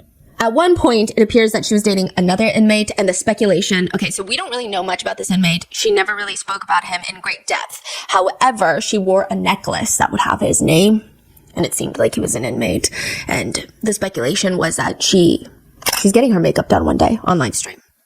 There's 2 girls with her that are doing her makeup and hair, and she is on her phone. So she's got a phone live streaming her, and then she's scrolling on her phone, and she gets some sort of text message, some sort of news, and it's speculated that she discovered news on the live stream that her boyfriend in jail was involved in some sort of jail fight and was probably hospitalized. She just starts sobbing, wailing, oh no, and just wailing. And I do believe this is a sad situation, and prison violence is a conversation that I think needs to be had. But a lot of netizens have chosen the right to withhold sympathy till later because, I mean, considering the types of people she dates, we don't know if this is a child SAer, we don't know if this is a killer, a mass murderer, we don't know anything. But her friends just tell her, it's like this very strange moment. They're fanning her face, she's crying, she's getting her makeup done still, and they say, no, don't cry, you're a bad bitch, don't cry. I know, it's okay. Aww, try not to cry so much. Then you have Eli. Eli was in prison for strangling a woman. He's also free and constantly on TikTok live streams now. He was in prison for strangling a woman and also breaking his child's femur. He broke his 2-year-old daughter's femur. His whole excuse for that is that he didn't mean to break his daughter's femur, but they have a bone condition in their family. He says, quote, it makes our bones more easy to break, so understand that it's not a regular bone. That's the little detail that people are forgetting. It was a mistake. I was intoxicated, but I sat in the hospital all week for her. He slammed a truck door on his daughter's leg. Yeah. The femur is the hardest bone in the body to break, so I don't believe for one second that they have any sort of bone condition, and even if they do, this is no excuse. It is the longest, strongest, and heaviest bone that supports and can support up to 30 times the body weight of the person. It typically requires significant force, such as a severe trauma from a car accident, to break the femur. And Ashley exposes that while they were in a flirtatious relationship, because they're constantly live stream battling, they're flirting on camera. This is all public information. Like, he's free now. He's free, and they're constantly live streaming on TikTok together. They're meeting up, they're doing all these things. And then Ashley, she gets into these fights with her boyfriends, exposes them or starts rumors about them. And I say rumors because we'll get into that. But Ashley exposes that he and Eli sent her a text message that if she doesn't respond quickly, it's about to be a DV situation, which he was in prison for strangling a woman. He's also accused of being an SAer by multiple women. And somehow Ashley, well, I guess not somehow, I would expect nothing less from her. She still has a cordial relationship here and there with Eli.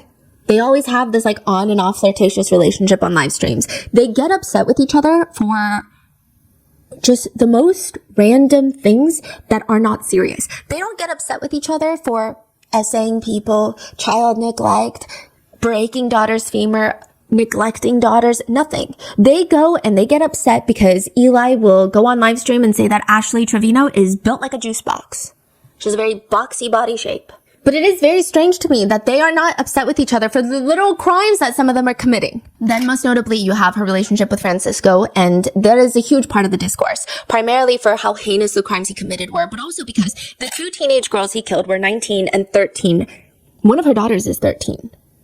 What's especially alarming is that after Ashley live streamed with him, either he himself with a contraband phone in prison or somebody else made a TikTok account for him.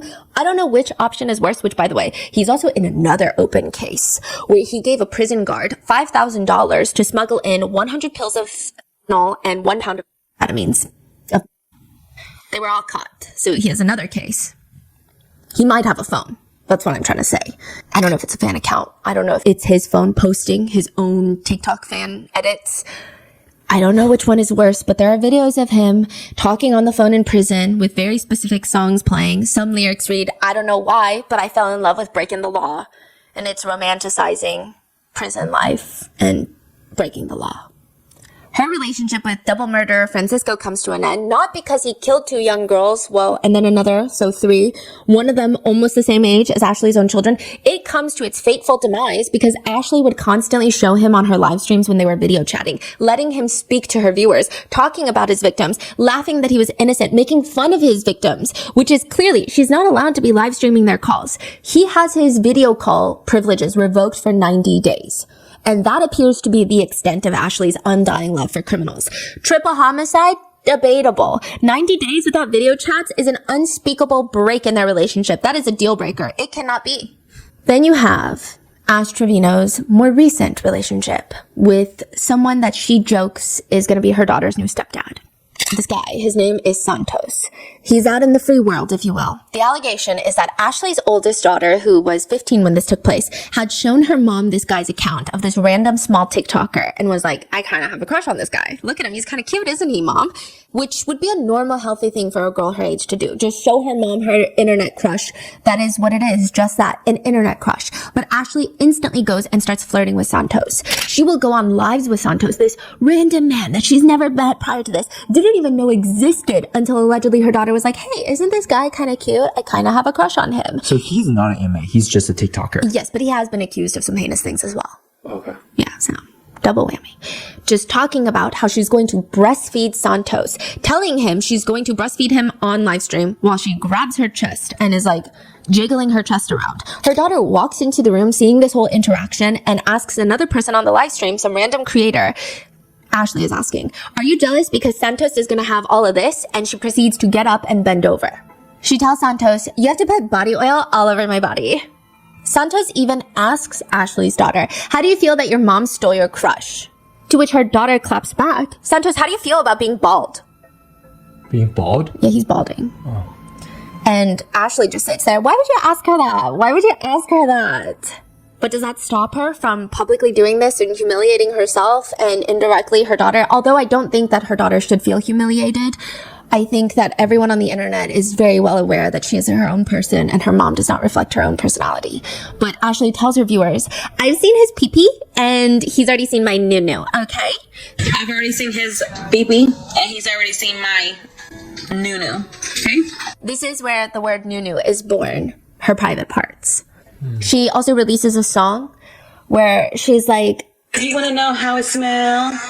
As Santos, you know it smell well. I want Nunu. Yeah. Are they still talking right now? On and off, not really.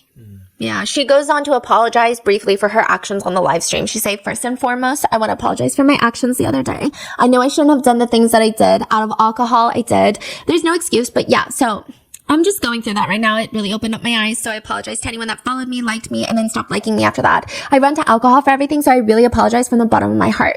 But what did she do?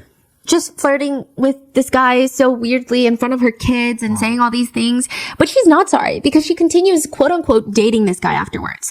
When Santos calls, she'll smile, show the live stream, Santos on the caller ID, pick up the phone. Hey, daddy. Ma'am, you look old enough to be his mother. What do you mean, hey, daddy? How old is he? We'll get into that. Okay. He looks in his young 20s. Okay. Yeah. The whole thing is bizarre, and her relationship with her daughters is very alarming because the fact that this is her daughter's alleged crush and she feels comfortable doing this, and she's almost rubbing it, taunting it in her daughter's own face. And people have pointed out that anytime they do TikTok battles, because sometimes her eldest daughter will do a TikTok battle with her own mother, anytime her daughter wins the TikTok battle, Ashley looks genuinely upset. Genuinely upset. So now, with this going on, Ashley and Santos finally make arrangements to meet each other. Originally, the plan was for Ashley to fly to LA to see Santos. That ends up falling through. The new plan is Santos will come see Ashley in Texas. For 3 days, Ashley is eagerly waiting for Santos, who is just not showing up. For 3 days, he stands her up. He just keeps standing her up. And this is a boy that she has never met in person before. She has no established romantic connection with him. But she is publicly wiping her tears with a crumpled up tissue because he's not showing up to see her. And she made him a whole brisket. Bro, I fucking hate him. She never cooks for her kids, but she cooked him a brisket. And he didn't show up for her brisket. And she tells her viewers, I'm still human at the end of the day, you guys. It doesn't matter what happens in my life. I'm still freaking human. Inevitably, because fate is sick and twisted, Santos does end up making his way over to Texas to stay with Ashley. Her daughters are home. This is her daughter that initially showed her the crush, right? And now her mom is glued to him like a piece of gum. Ashley is latching onto him like a koala. It is the strangest sight to see. Her behavior reminds me of like a middle school relationship where someone is so deeply insecure and must show you that they're in a relationship and they have the emotional maturity of a Brussels sprout. So they just think that if they're physically touching someone, the world will believe that they're in love. This is live stream? Yeah. How does that make me feel? Just kidding. Are y'all jealous because I'm in the same room as him or what? Moreover, throughout the entire live, she just keeps calling Santos her husband whilst biting her lip and staring deeply into the camera. She also has this flirting look.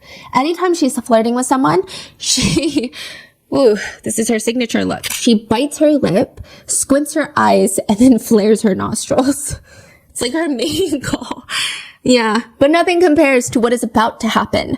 Ashley is going on her very first date with Santos, her daughter's crush. She hires a makeup artist, puts on what I can only describe to be a long maxi dress that is not casual. It reminds me of someone might wear to prom. And they head to a club where they get seats in the back of the club and they order steaks. And all of this is being live streamed and there's just loud music playing. The bass of the music itself is enough to cook the steak to a medium well. She's asking Santos to cut her own steak because she's dainty and frail. And he's just there talking and messaging other girls whilst there's music just bumping at the club. How do we know that? She's live streaming it. How do we know he's messaging other girls? He's literally, other girls are on TikTok live being like, Santos just messaged me to show up. And I'm like, I'm not going to show up. Yeah. Wow. But then later in the live stream, she says, it was honestly like a dream come true, you know? Like, even though we were just friends or whatever, he made it special. This is unfortunately the very grim beginning of the Santos saga. He will constantly be a reoccurring part of Ash Trevino's problematic world, and it's pretty obvious that he's just here for the fame, if you can even call it that, and the money. But that should not take away from how uncomfortable their relationship is. She will be live streaming Santos. They'll be doing the TikTok battles. She'll show him the haunted rose. Look what I have charging. Yeah, charging. Oh, you don't need that when you have me. I need it for tonight though. Oh yeah, you're gonna definitely need that for tonight. I don't have you tonight. All I have is the FaceTime. Yeah. Oh, you can use right now. We're on live. We can't. I know. But then she starts biting her lips and looking weirdly at the camera, and some people believe that she's using it under the table.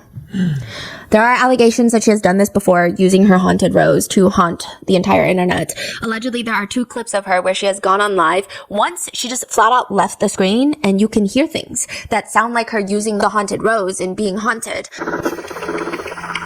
Another time, allegedly, she pretends to forget that she's on live and starts using it. Now, these are things that I can very well see her do. However, I don't know because there have been a lot of clips that have been taken out of context. I can't be 1,000% sure on which the context is for these clips, if they've been edited or altered, but I don't think it would really change the implications of what is all of this is doing to her daughter's upbringing. But if it is true, in one live where it's alleged that she was using the haunted, being haunted, she was playing the song How to Save a Life. So Where Did I Go Wrong? How to Save a Life by The Fray. And if this is not edited, it sounds like she is having fun to the beat of How to Save a Life. Which netizens describe as, quote, diabolical. Then there is the infamous flashing live stream. She is live stream battling Santos, and for whatever reason, she decides that she is going to start rubbing her whole chest very seductively, or what I imagine she believes to be seductively, just fully rubbing like she's kneading dough, kneading a pizza dough, while staring into the camera, biting her lips, flaring her nostrils, her usual mating sign. She even tries licking her own chest, and she just does this for over a minute until fully her whole chest is out of her shirt on a TikTok live stream. Wow. She flashes a 19-year-old boy on a live stream. Santos is 19 years old. Ashley is 36 years old. She's flashing him while her kids and likely other kids online are watching. She's double his age. Yes. People find out through Ashley's live streams that Santos is 19. He had claimed to everybody that he was 22. He works as a club promoter. And in most of Ashley's live streams, he's getting drunk. So everybody just assumed that he's at least 21, 22, because he does look very young, especially when next to Ashley. Not that 35 or 36 is old, but she looks much older than her age. The most popular netizen comment is, that is a harsh 35. Saying she aged pretty hard. Now, during a live stream, netizens that did some digging into Santos uncovered that he is not 22, that he's actually 19. They did some digging and they're like, wait, that guy is 19. What's your age, Santos? I'm 19. I can box him. So the age finally comes out. He's 19. And people are spamming in the live stream like, wait, we just discovered he's 19. He's not 22. He can't be a club promoter. He's not supposed to be drinking. He's 19. And he becomes super emotional about the situation because he feels like his whole life is ruined. He starts crying on the live stream and Ashley is hugging him. This is the same woman that refuses to take her daughter to urgent care with a burn, who doesn't care that her daughter is throwing up or sick or anything. She's hugging him and he just wants to be alone. And she's like, shh, no, it's okay, it's okay. She's doting on him and he's just like, leave me the phone. Stop. I got you. I told you that. I told you I got you. I got you. I got you, babe. I got you, babe. Stop. I got you. Stop.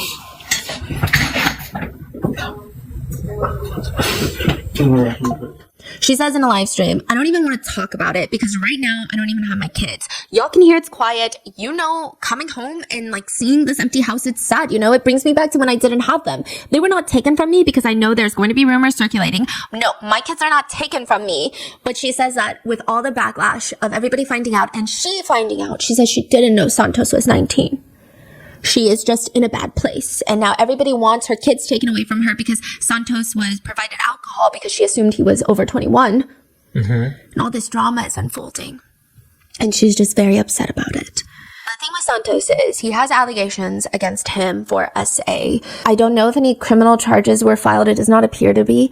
But that doesn't really mean anything because a lot of the times they don't want to file criminal charges for SA. And I say they as in the police. But there are a lot of people who have said there are a lot of allegations out there. I just don't think anyone that is connected to Ashley, aside from her own children and maybe extended family members, are that good of people.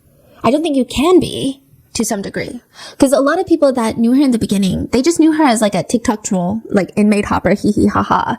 But once a lot of these allegations and the connections with these killers have come forward, a lot of TikTok creators have cut their ties with Ashley. So I think once you find out what she's done and to still be friendly with her is alarming. There's a video of Ashley live streaming and they're in an Uber heading somewhere.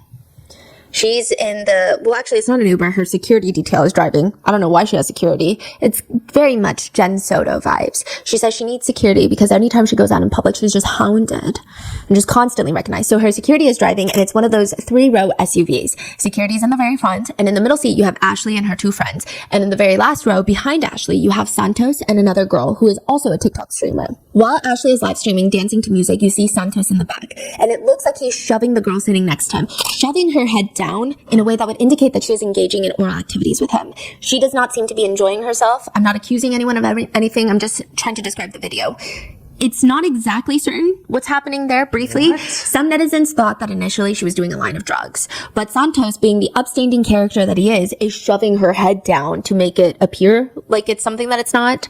Regardless, Ashley notices and her whole energy shifts because she looks very upset when she starts putting 2 and 2 together. Again, a lot of netizens were freaking out because they didn't know what was taking place, but it's definitely not a great look. Netizens are very split on how to feel about this. Now, I end up finding clips, and I'm sure a lot of people have if you're really deep into the Ash Trevino lore like I am right now, and in that case, I'm sending you some luck. But I did find this one clip where it appears the girl in the back seat addresses the situation. As in, she did engage in intimate relations in a car full of people. Yeah, I'm gonna be real, I did do that, and he deserved it. He was working hard, he was taking care of us. He was very nice to me, he was doing a lot of stuff for me. So I sure did. What about it? Y'all haven't? What? Yeah. What? I looked at the camera after the fact. Honestly, I didn't even know she was live. She basically blasted me. Yeah, she's doing it on purpose. So she blames Ashley for putting this on live stream, but she does claim that this did take place.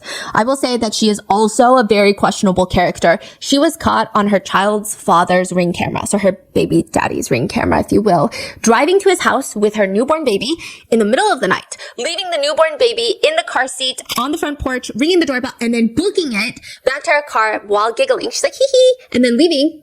Like she's ding-dong ditching someone, but it's just abandoning her own child so that she can go party and do God knows what. She ends up posting that Ring footage. These are crazy. Yeah. Santos addresses the whole situation, and he has a completely different story. He says nothing happened in the backseat. She was just reaching over for her phone, and her mouth just happened to be open. Clearly, he thinks it's funny. Ashley then goes on to have a huge falling out with Santos briefly, where she claims he essayed her. She says, I'm getting everything together. I'm getting videos. I'm getting everything. I got text messages, everything.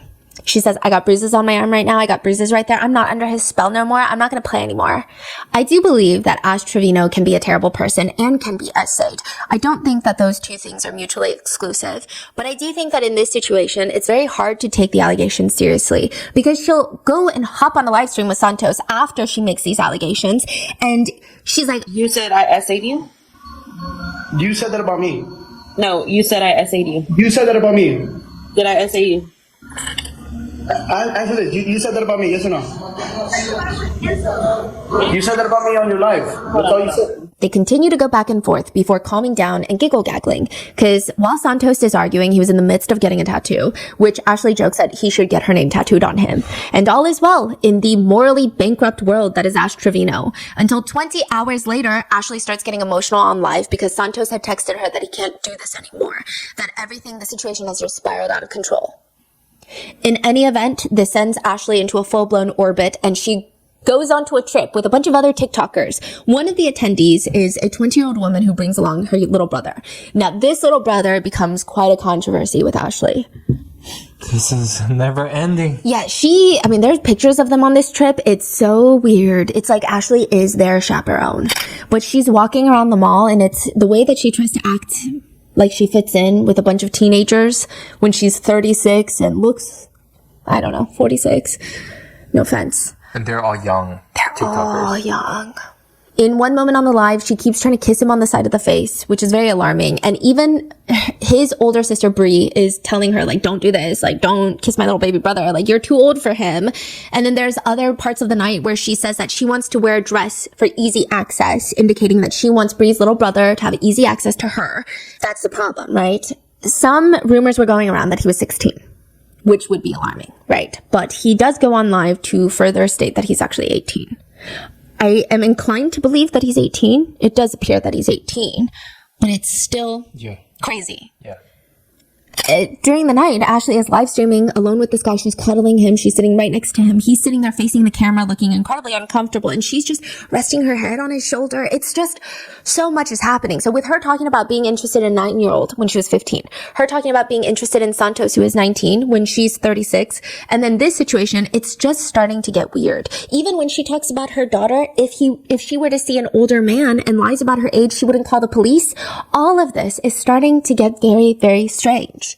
I mean, she is, in my personal opinion, a predator, just like the ones that she's dated. So while all of this is going on, the netizens are reporting Ashley and her whole family to CPS, trying to get her children in a safe place away from Ashley. And she even admits it. Yes, I've had like 20 CPS cases. They dismiss them all. Because you know why? My kids are in good hands. My kids are taken care of. And she says, and the other day, I was laughing because whenever I was on live, well, before I went on live, I actually saw someone else on live. I'm not going to say who, but she was doing the same thing that I do. She was literally feeding her kids, and it's like what I do. And literally people in her comments were like, oh my God, she's such a good mom. You're such a good mom. You're like the best mom and this and that. And I'm like, bro, I do that same stuff with my kids. Y'all literally bash me. Oh, you're a bad mom. Oh, why are you doing this? Why are you doing it like this? Why are you doing it that way? Why are you feeding them like that? My kids were older than hers, and y'all are like praising this female. It's because y'all don't like me, but y'all like her, and that's what it is. That is what it is. In Ash Trevino's world, it is always the viewer's fault, all of this. In another live stream clip, she says, I don't even have my kids right now. So her kids are constantly wanting to stay with her parents, going to their grandparents' home. So they're either with their grandparents, it seems like they're there most of the time, and then Ashley will have them sometimes. And she says, I don't even have my kids right now, and it sucks, and it's because of y'all. I don't have my kids because of y'all. So yeah, they can come back anytime they want, but I just choose not to have them because of y'all. She also cries on live stream because one of her top gifters went over to her ex-best friend Heffa's live stream and donated money, and she's sobbing. She's genuinely sobbing. I'm sorry, guys. I had to end that live. She stole one of my biggest gifters, bro, and I don't think that's right. As a friend, you should never steal your friend's gifters. Not when her kid needs to go to the hospital or is throwing up or has a burn. She's crying. She's crying more than when she cried about her late husband, her ex-husband dying. Who are these donors? Like, who's donating? Who's her top donor? A lot of people have questions about that. Who are these people? We don't know. And I feel like there are a lot of causes out there that they could be donating to that don't include Ashley Trevino. Yeah, she's crying that her top gifter, she says, my friend Heffa, because she's the one that got the money. She has money. Her husband has a trucking company. I have nothing but this. If I don't make money on TikTok, I make nothing for my kids and they can't eat. Okay? She's wiping tears from her eyes. She stole one of my biggest gifters, bro. And I don't think that's right. This is how I support my kids. I don't have their dad's child support no more. He passed away. Do you think that I asked God to take their dad from them? No, I didn't. Do you think I said, God, please take their dad? No, but he died. Her daughter then comes into the room to tell her, I love you, but you need to quit saying stuff about my dad, okay? Wow. She also states that she just started her partying life. She says that everyone is accusing her of being a partier. And she says, no, before this, she was a mom and a wife. She just started partying like just 5 years ago. 5 years ago. Just 5 years ago.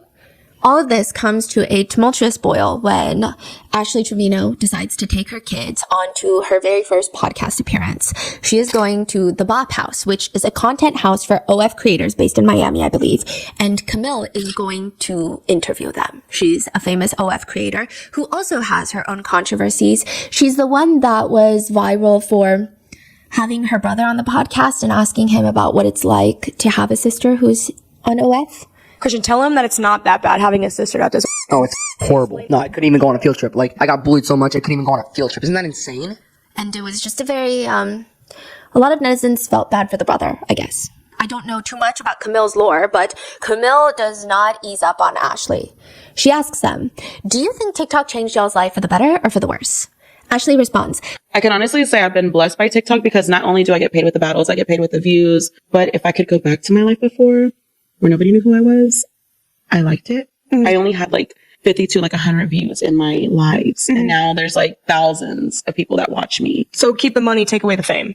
Literally. Yo, just unfollow Ash Trevino. Literally. Make her not popular at all. Literally. She hates it. Cancel me. Y'all want to cancel me. Ashley's daughter responds, I feel like I would rather go back to my old life. Yeah, like we have money, but I don't like being online publicly. I'm growing up. That's why I'm homeschooled too. In the beginning at school, people noticed my mom and I got a lot of stares in the cafeteria. So if I could, I honestly would go back to my old life because being a nobody to people, because that's when I was more confident. I didn't care how I looked.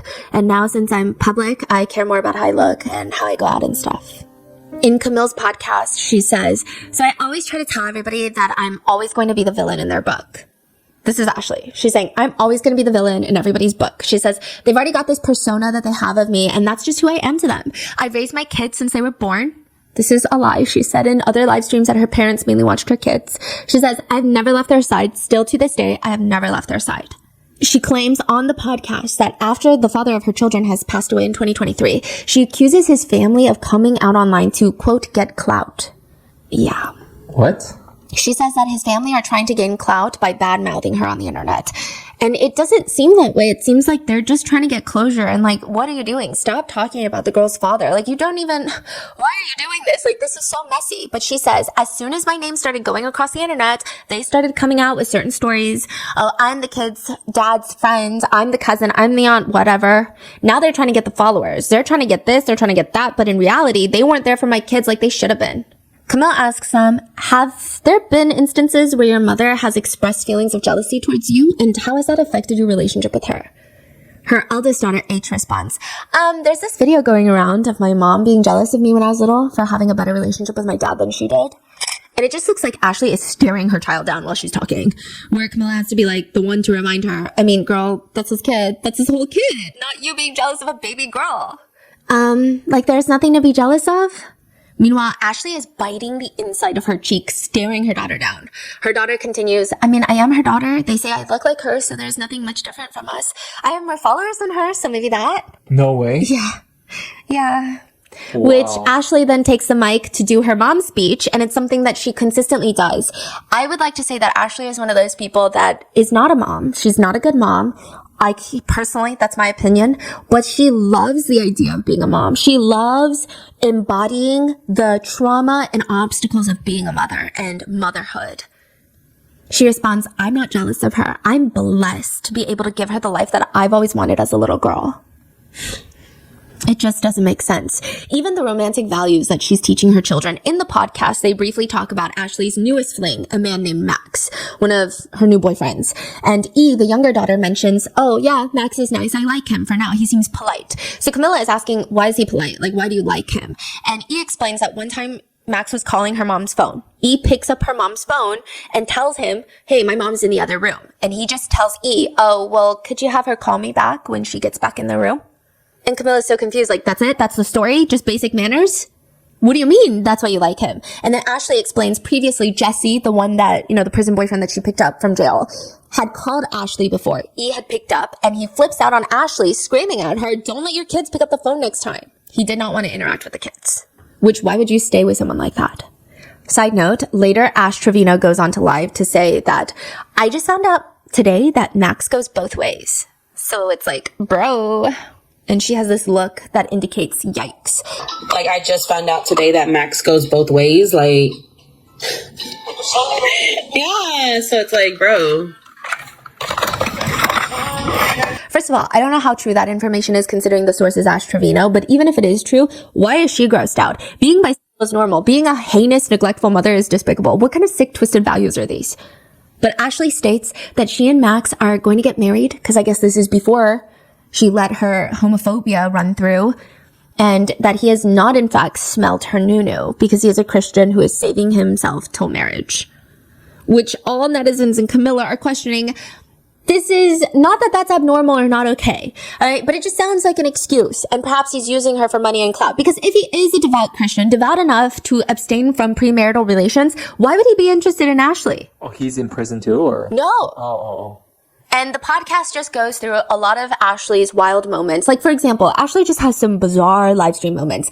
There are moments where she'll pull up a video of herself crying to sad TikTok sounds, and she proudly shows it in the live stream. Like, yeah, I was in pain. And people are so confused. They say, they're commenting, netizens are commenting, looks 45, acts 15. Not the 2020 depressing TikTok audios in the big 2025. I'm sorry, is sadness in the room with us?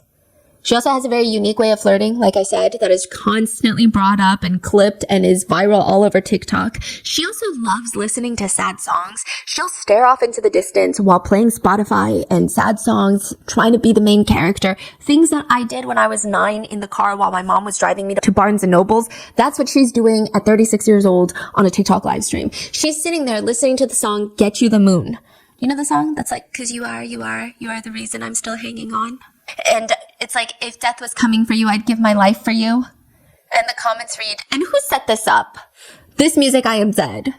She's also accused of sending herself flowers while on live. Yeah, she just acts so surprised that she got these flowers from an anonymous suitor of hers. And netizens are commenting, this is me sending myself candy Valentine's Day grams in middle school. Another comment reads, because she gets a little teddy bear with the flowers. The bear is even looking at us like, this is a lie. Yeah. Ashley also used to work at a dentist's office up until December of 2024.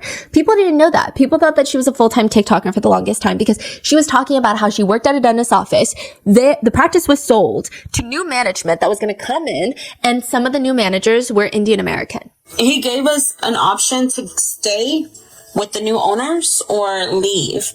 And I chose to leave because they were Indians. And I'm not working under no Indians. I'm sorry, I'm just not. Yeah, she's racist. She literally, on one live stream, she was teaching her daughter slurs for all the races and ethnicities. It was really bad. Yeah. You can't really find one good thing about this person. No. But it's not true. She did not quit. Not that it makes her statement less racist, more acceptable, less deplorable, nothing. She actually continued working at the dentist's office until December of 2024. She was fired because netizens pulled clips of her doing, I don't know, any one of her heinous things and sent it to her bosses. She was let go. There are allegations that she has bed bugs. She's in bed live streaming one day and a bug just crawls around her on the pillow, inside the pillowcase. Now, it's unclear if it's a roach or a bed bug, but it is clear that Ashley notices and she tries to get up. She acts super nonchalant about it instead of freaking out or even addressing it. Later, she's asked if she has bed bugs, and she says on the podcast, no, it was like a beetle or something.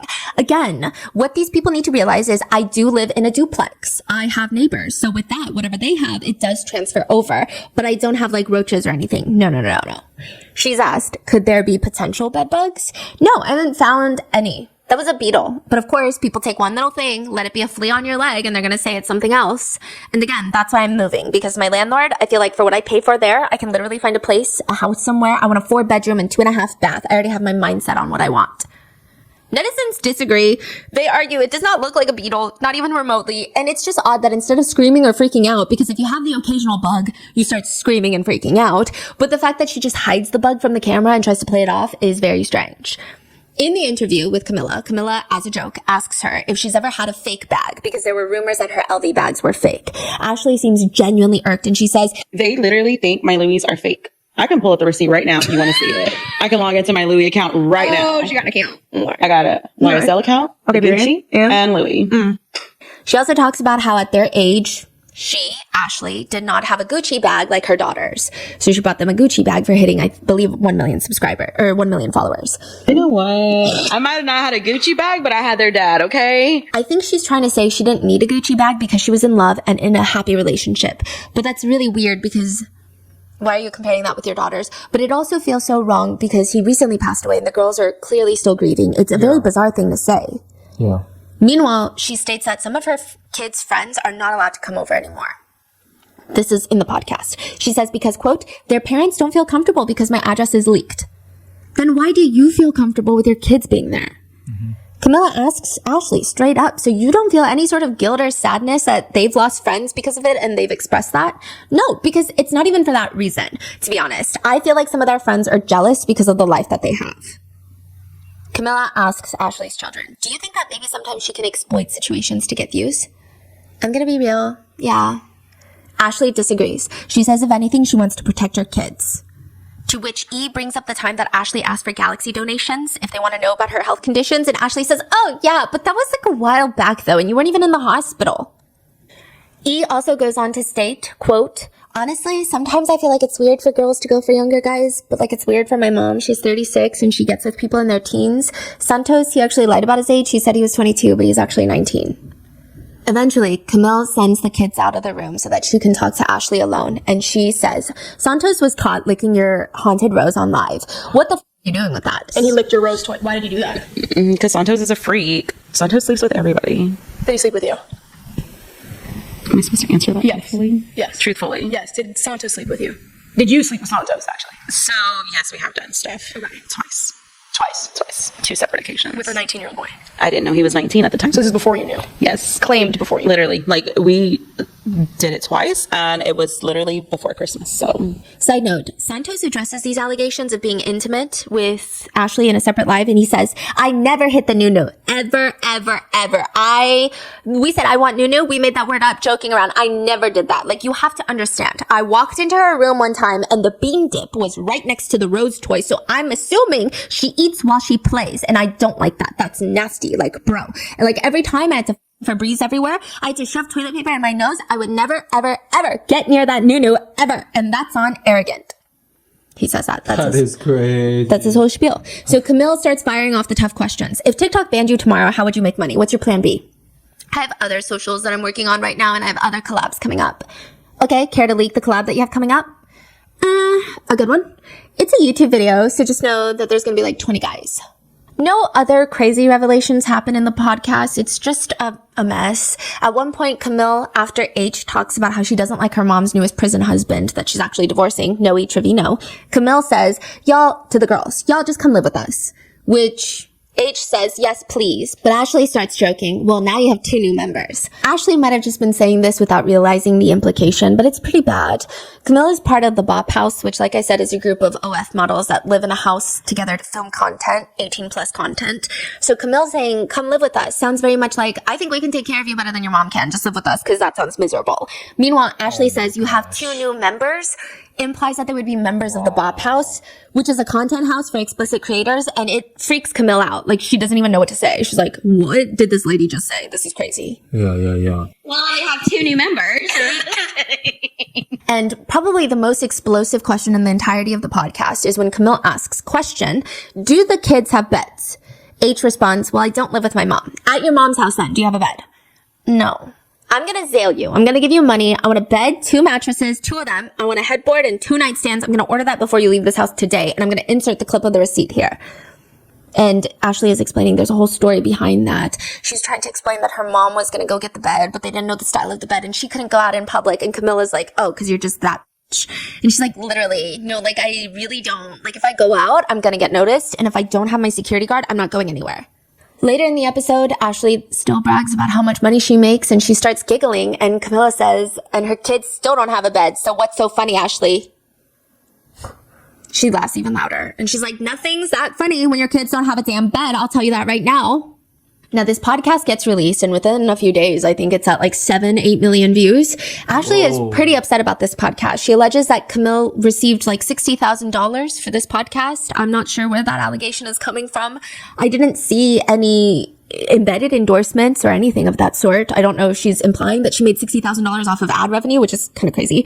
But she said that she had known, if she had known that Camille was going to name the podcast the worst mom on TikTok, she would have never sat down for the podcast. She says, because I'm not the world's worst mom. And I'm telling you, like, there were times during that podcast that I wanted to quit doing it because it got so hard on me, and I didn't. I just said, you know what? You got to swallow it. You got to say what you got to say. So I did. There were questions asked that I didn't feel comfortable with, but I still answered it. And like I told her, and I don't know if she put it in the podcast, but I'm always going to be the villain in everybody's story. I could sit here and go to church every day, every Sunday, give my life to God 100%, and you will still see me the same way you see me right now. A bad mom, alcoholic, whatever you want to call me, fat, ugly, whatever. Y'all are still going to see me in that way, even if I change my life. And if you don't like me for who I am, then I can't change that about you, because I probably don't like you anyways.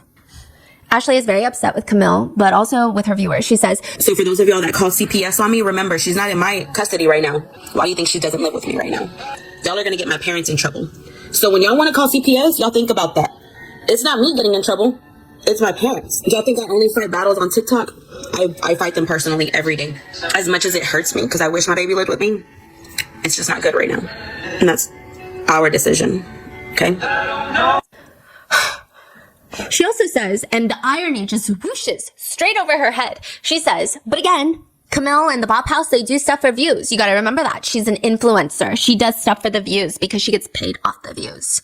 She also says that she should have asked Camille for payment had she known that she was gonna get that deep into it. It appears that the podcast made the girls very upset with their mother, to which she goes on live to talk about it. Ashley has sad music playing in the background and says, no one said it would ever be easy being a mom. Right now is the time I wish their dad was alive. And I know she acted out because he's not here no more and she hasn't coped with her dad gone. So I know it still hurts her because she cried for him last night. My mom told me. She didn't get to tell him bye. He passed away when she wasn't there. She's trying to imply that her kids acting out against her and blocking her on TikTok is because they're upset that their father passed away, so they're acting out in general. And it has nothing to do with her being a mom. There is some back and forth between Ashley and Camille, which I don't think is significant compared to all of the types of people that Ashley has been dating. And I think the Ashley lore could go on for 4 more episodes, but I won't subject you to that. But there has been back and forth of Camille not purchasing beds for the kids yet. Ashley claims Camille is a liar. She's not purchasing the beds. Camille is claiming, I told you to send me the beds and you haven't sent me the ones that they wanted. So like, what do you want me to do? Camille also states that Ashley requested to stay a night longer and charged over $1,000 at the Ritz-Carlton to Camille's credit card. Ashley says, no, I have the credit card statements. It charged my card. And then Camille is saying, because I told you I would pay you back. Like, I'm not going to give you my credit card, so I'm reimbursing you. It's the whole thing. Most netizens are supporting Camille. Others think that Camille should not have invited Ashley's daughters to the infamous Bop House, a house known to be a place where OF creators collaborate and make content. Some netizens comment, Camille needs to take responsibility. She is the one that invited the minors to the Bop House just to humiliate their situation more and bring up old wounds. I would be uncomfortable too. Others bring up Camille's past podcast with her brother, saying she's not that great of a person either, but I don't really know. Another one reads, Camille humiliated all of them. She may have said all those things just to get back at Ash, but those kids didn't need to be there. So netizens are just kind of confused on how bad of a mom can still have a platform and keep making more accounts, and more than that, still have people donating. That doesn't make sense. None of it makes sense. I feel like this is like a new age now, you know, like someone can actually air out all of these laundry 24/7, and you can peek into someone's life like this and just like, oh my God, this is actually happening. It's terrifying. Yeah, these TikTok live streams are so scary. And people are saying that it might, I will say that a lot of people are treating the situation as a hee ha ha, lol cow internet situation thing, to the point where when I briefly heard about some of the things Ashley Trevino did, I thought it was going to be on our Mott's channel, because it seemed like people were just making fun of her making rap songs like My New, Does It Stink, Does It Smell, stuff like that. But it's really serious. And one comment that highlights that is, all the CPS cases for Gabriel Fernandez were closed. Let that sink in. That means absolutely nothing. Can you imagine the horror stories these girls have since they were little? And with that, that is today's episode. What are your thoughts on Ash Trevino? I know that I wasn't able to encapsulate all of the things that she's done because she's on live practically every day and she's probably on live right now, but what are your thoughts? What do you think should happen to her? Let me know in the comments. Stay safe, and I will see you in the next one.